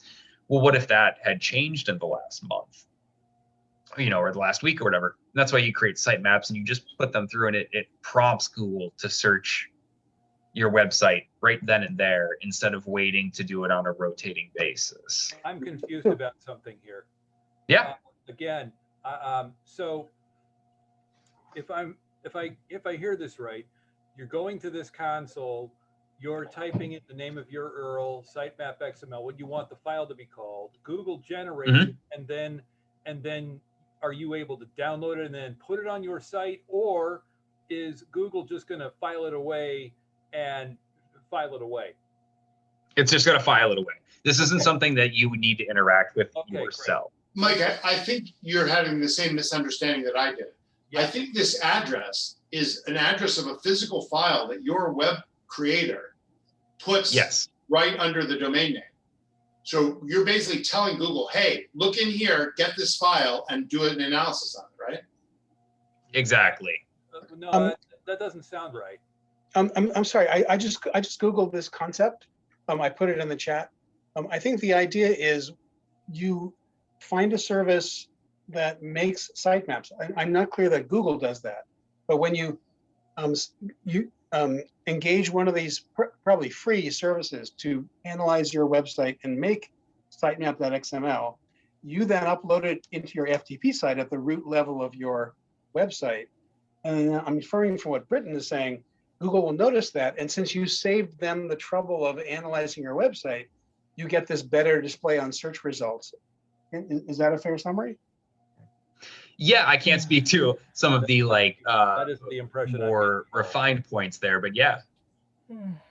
It does. Yeah, I mean, because again, I work. Go ahead. I was gonna say, because I work mostly through Squarespace. That's just a product they've always provided for me. I've never had to go have one created. I've just always known to search for that, / sitemap. Oh, okay. You see, so when you create a Squarespace website, it automatically creates a sitemap.xml because it knows that it's so valuable to search engines like Google. And then any search engine knows to look in that name to get the sitemap if you've created one or if your service has created one. That's a great way of putting it.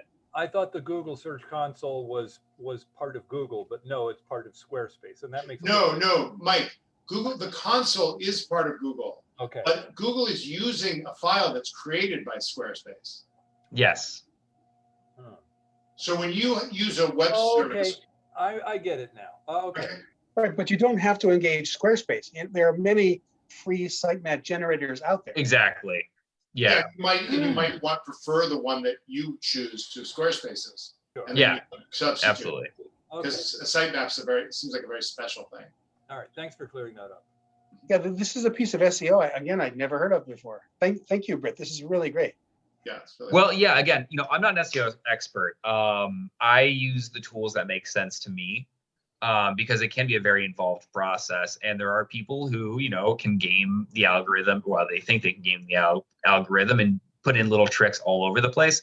I'm not necessarily that savvy because I am not trying to elevate a multi-million-dollar company to a multi-billion-dollar company, right? I'm just working with smaller businesses that are just trying to get their foot in the door. So, obviously I'm sure there's a million things like this that are great. I was happy to find this one a few years ago. It's really made my life a lot easier and really simplified the process. So when we go back to Squarespace and we were looking at those analytics that have our different, keywords and stuff, this is, this is one and the same with the Search Console, because I'm feeding the Search Console that sitemap, and it's helping me better understand what people are looking for. They're kind of tied together in that way. So it's been extremely handy for me. Again, these things are like, it's not as straightforward as I wish it could be, and maybe someday it could be. One thing's been that I'm really struck by, and we should wrap up in a few minutes. I really appreciate all the time you spent on this. What really fascinates me about this is that in spite of your disclaimer at the beginning that you're not a business consultant, You clearly are. And what's interesting about it is that you've come up with this way of doing business consulting that's extremely practical, non-ideological, very down to earth, and but also creates a real bond between you and your customer. Because in order to do these 5 things that you're suggesting, you really have to get to know who these people are and what they're doing. And they have to get to know you and how to adapt what they're doing to the method that you're using. Even though it's flexible, a person has to get into it. And so it seems like this is a very, very excellent relationship builder you've created, and a very, very good way of connecting with a business in a way that's really practical, down to earth, cost effective, but also a way of expressing your personality in a way that isn't intrusive, but is assertive. I appreciate you saying that. Yeah, everything that I do here, I grew out of helping my parents build their business, and I treat all my clients the way I treat my folks. I would never want to do something that makes them uncomfortable, and I want to make sure they understand what we do. And that's why, I don't, that's why I have such a specific plan, because I know what works for me, and I'm happy to look into things for my clients, but I know I can bring them a certain level of confidence, and I know I can bring them tools that are going to be just like you said a few times, like down to earth, that's going to be understandable. That's not going to be too in the weeds. There's a lot of fast talkers out there that could like stumble into a business and say like, oh, I could like boost your margins. We can get you like 10,000 Instagram followers today and do all this stuff. But at the end of the day, you're just talking about performing tricks that can elevate your business in a moment, but that's not building a future. That's not helping a small business understand its potential. And so that's why I feel really lucky to do what I do when I do it, because I get to really work with these people and build that connection. Thank you so much for coming and teaching us about this. I've learned a great deal. I think everyone has. All right, guys, thank you so much for having me. I really appreciate it.